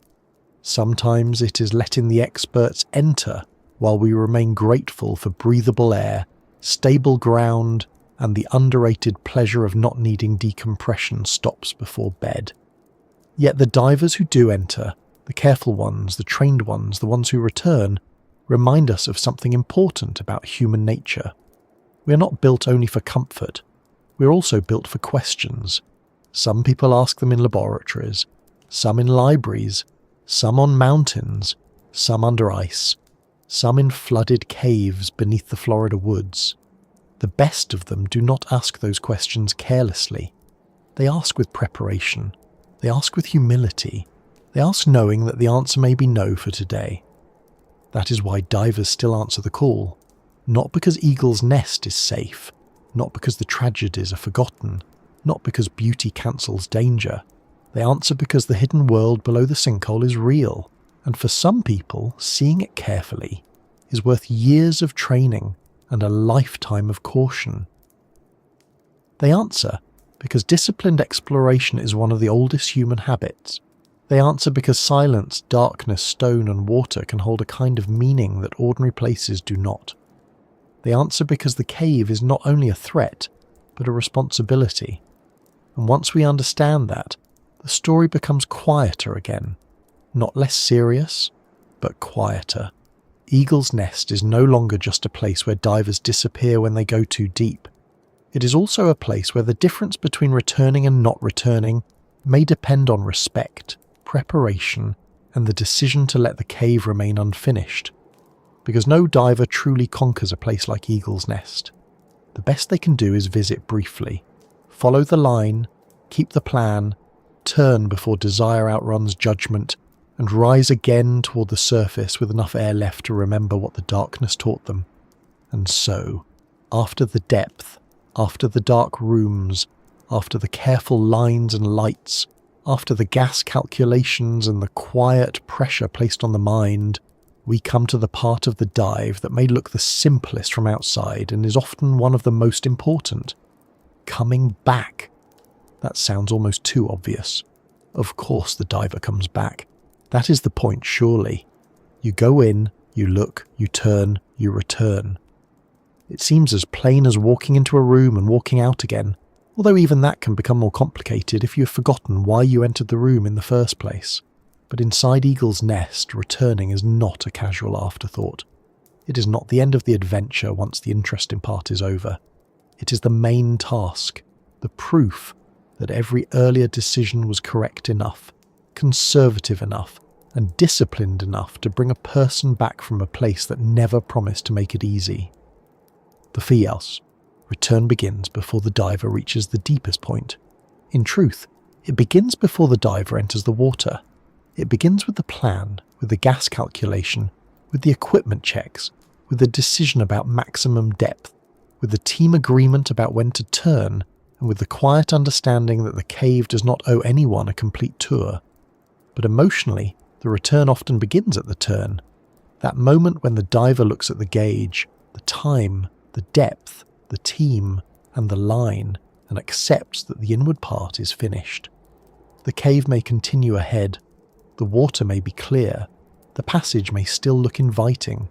The light may fall on stone in a way that makes the next space seem close enough to visit.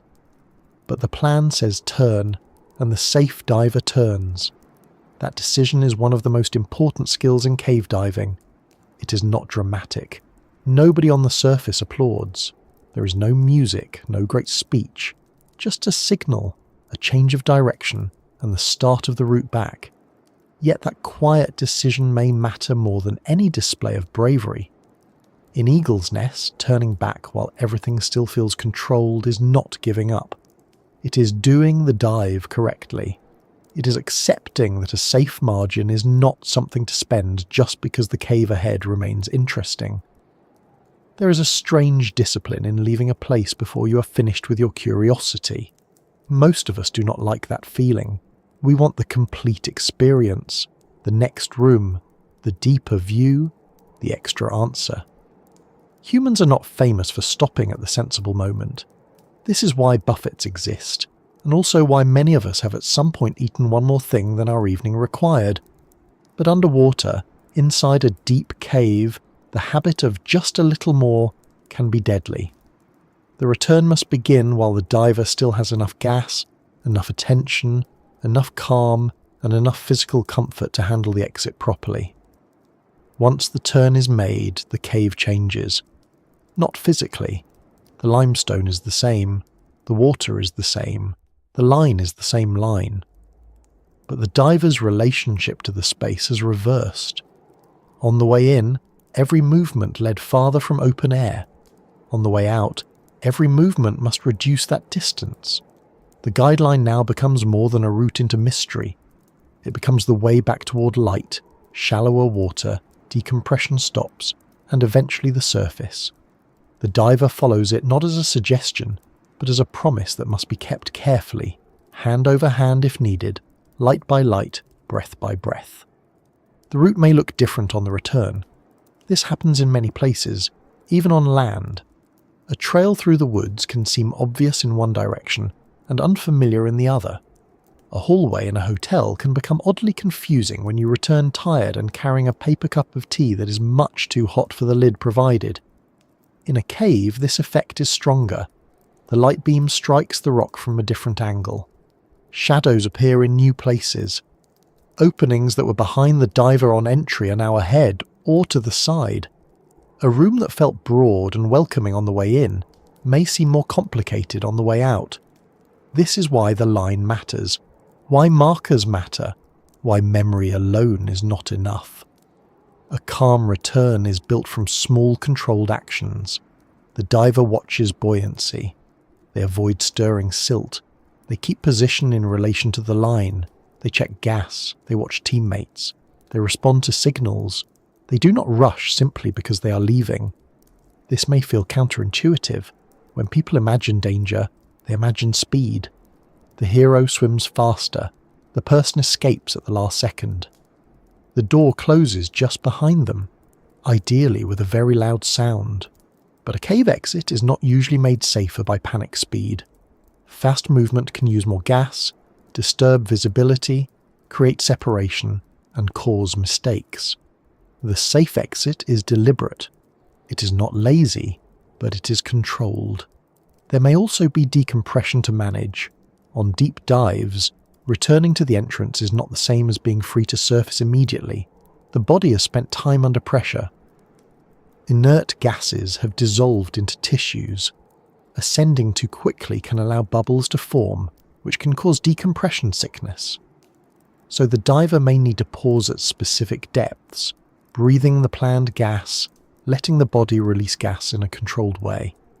This can feel like the least dramatic part of the dive, but it is essential. The cave has been left, perhaps, or the open water above the sink is closer, but the body is still completing the dive. It is still obeying pressure.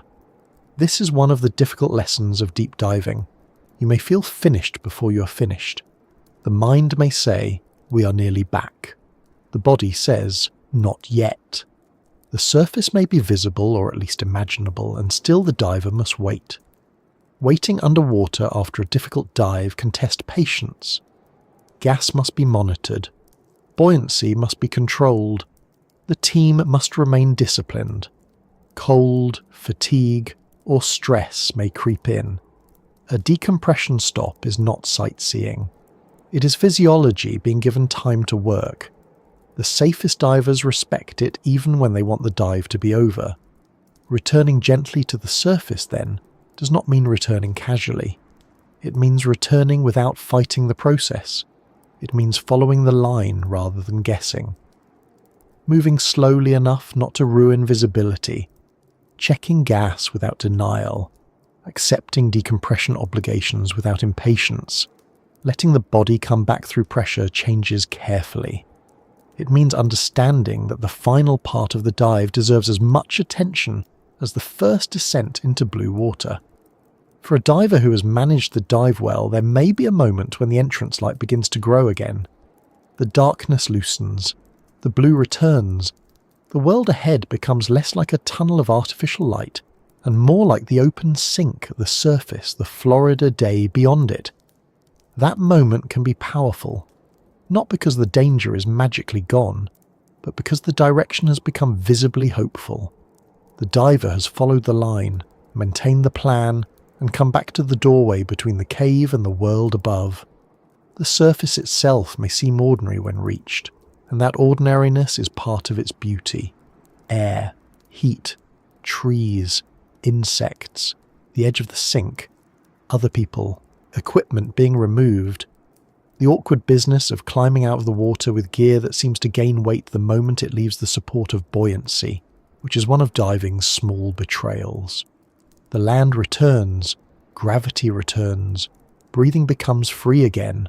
The diver can speak in full sentences, perhaps after a moment of quiet, perhaps after checking that everyone else is well, perhaps after saying very little at all. There is a particular silence after a serious dive, not empty silence, more like the mind sorting itself back into ordinary life. The cave remains below, unchanged. The diver is above. changed at least a little by having entered and returned. That contrast can be hard to explain. The world at the surface continues as if nothing remarkable has happened. Birds move through the trees. A truck may pass somewhere far away. Someone may be thinking about lunch. The cave is still there beneath the water, dark and deep, holding the route just travelled. It does not celebrate the return. It does not mourn the risk. It simply remains. This is where Eagle's Nest becomes more than a place of warning. It becomes a place of perspective. It reminds us that returning safely is not automatic. It is an achievement built from many quiet decisions. The decision not to exceed training. The decision to carry backups. The decision to plan gas conservatively. The decision to maintain the line. The decision to turn when planned. The decision to listen to discomfort. The decision to leave the cave unfinished. Those decisions may not look heroic, but they are the kind that matter most. When divers disappear in places like Eagle's Nest, the story often becomes focused on the final moments. What went wrong, where they were found, what equipment remained, what depth they reached. Those details matter, especially for accident analysis and prevention. But it is also worth remembering that every safe return is a chain of details that went right. The light worked, or the backup worked. The gas plan held. The line was maintained. The team stayed together. The diver turned early enough. The mine stayed clear enough. The exit was followed. The body was brought up slowly enough. Survival is not one thing. It is a sequence. That sequence is what makes cave diving so demanding and, for those who are properly trained, so meaningful. The cave does not reward impulse. It rewards consistency. It rewards calm.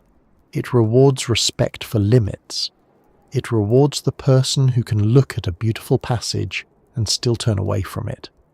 There is a lesson in that which reaches beyond diving. Many of life's safer paths depend on stopping before we are forced to stop, resting before exhaustion, speaking honestly before resentment grows, leaving before conditions worsen, turning back before the weather changes, listening to the gauge, whatever form the gauge takes. Eagle's Nest makes that lesson literal. The gauge is real, the line is real, the depth is real, the consequences are real. There is no comfortable metaphor required, and perhaps that is why the place feels so instructive. It reduces survival to practical truths. Know where you are, know how much you have left, know the way out. Do not mistake beauty for safety. Do not let pride write checks your gas supply cannot cash. Which is not a traditional diving phrase, but perhaps it should be printed on something laminated. For those of us listening from dry rooms, warm beds, sofas, desks, or wherever this has found you tonight, Eagle's Nest can still teach something. Most of us will never enter that sinkhole with cylinders on our backs. Most of us will never follow a guideline into deep Florida limestone or watch a light beam move across the walls of the ballroom, and that is perfectly fine. There are many excellent ways to spend a life that do not involve decompression schedules. But we can understand the shape of the risk. We can understand why divers disappear when depth, darkness, gas, narcosis, and decision-making begin working against them. We can also understand why trained divers still feel drawn to such places, and why the safest among them treat return as the true goal. Because the point of entering any dangerous place should never be only to arrive there. It should be to come back with enough clarity to tell the story, not a story of conquest. Eagle's Nest is not conquered, no cave is. It is visited, briefly, carefully, with permission granted only by preparation and conditions. The diver who returns has not defeated the cave. They have respected it well enough to leave, and perhaps that is the right place to end our slow journey. Back at the surface, not deep in the dark, not at the farthest point of the line, not in the moment where curiosity asks for more, but at the edge of the sink, where the Florida woods are still waiting, where air is simple again, where the water lies quiet behind us and below us, holding its depth without explanation. So, dear listener, we have followed Eagle's nest from the quiet surface into the hidden sinkhole, through the blue doorway, down into the rules of depth, through the small mistakes a cave does not forgive, along the line and lights and gas that make return possible, and into the strange ways pressure can touch the mind. We have seen that divers do not vanish, because caves are magical or cruel. They disappear when natural forces, human limits, and small decisions come together in a place where the margin for error has become very thin. And still, the sink remains. Calm above, complex below. A place of beauty, danger, science, grief, and discipline. A place that asks more from people than wonder alone. A place that reminds us that the hidden world beneath our feet is real, and that not every doorway should be entered just because it is open. If this quiet exploration has kept you company, helped you think, or simply given your mind a slow place to rest for a while, I'd be ever so grateful if you gave the video a like and maybe subscribed. It helps this little space of calm curiosity reach others who enjoy learning about the world gently, without having to be startled awake by dramatic music every 30 seconds.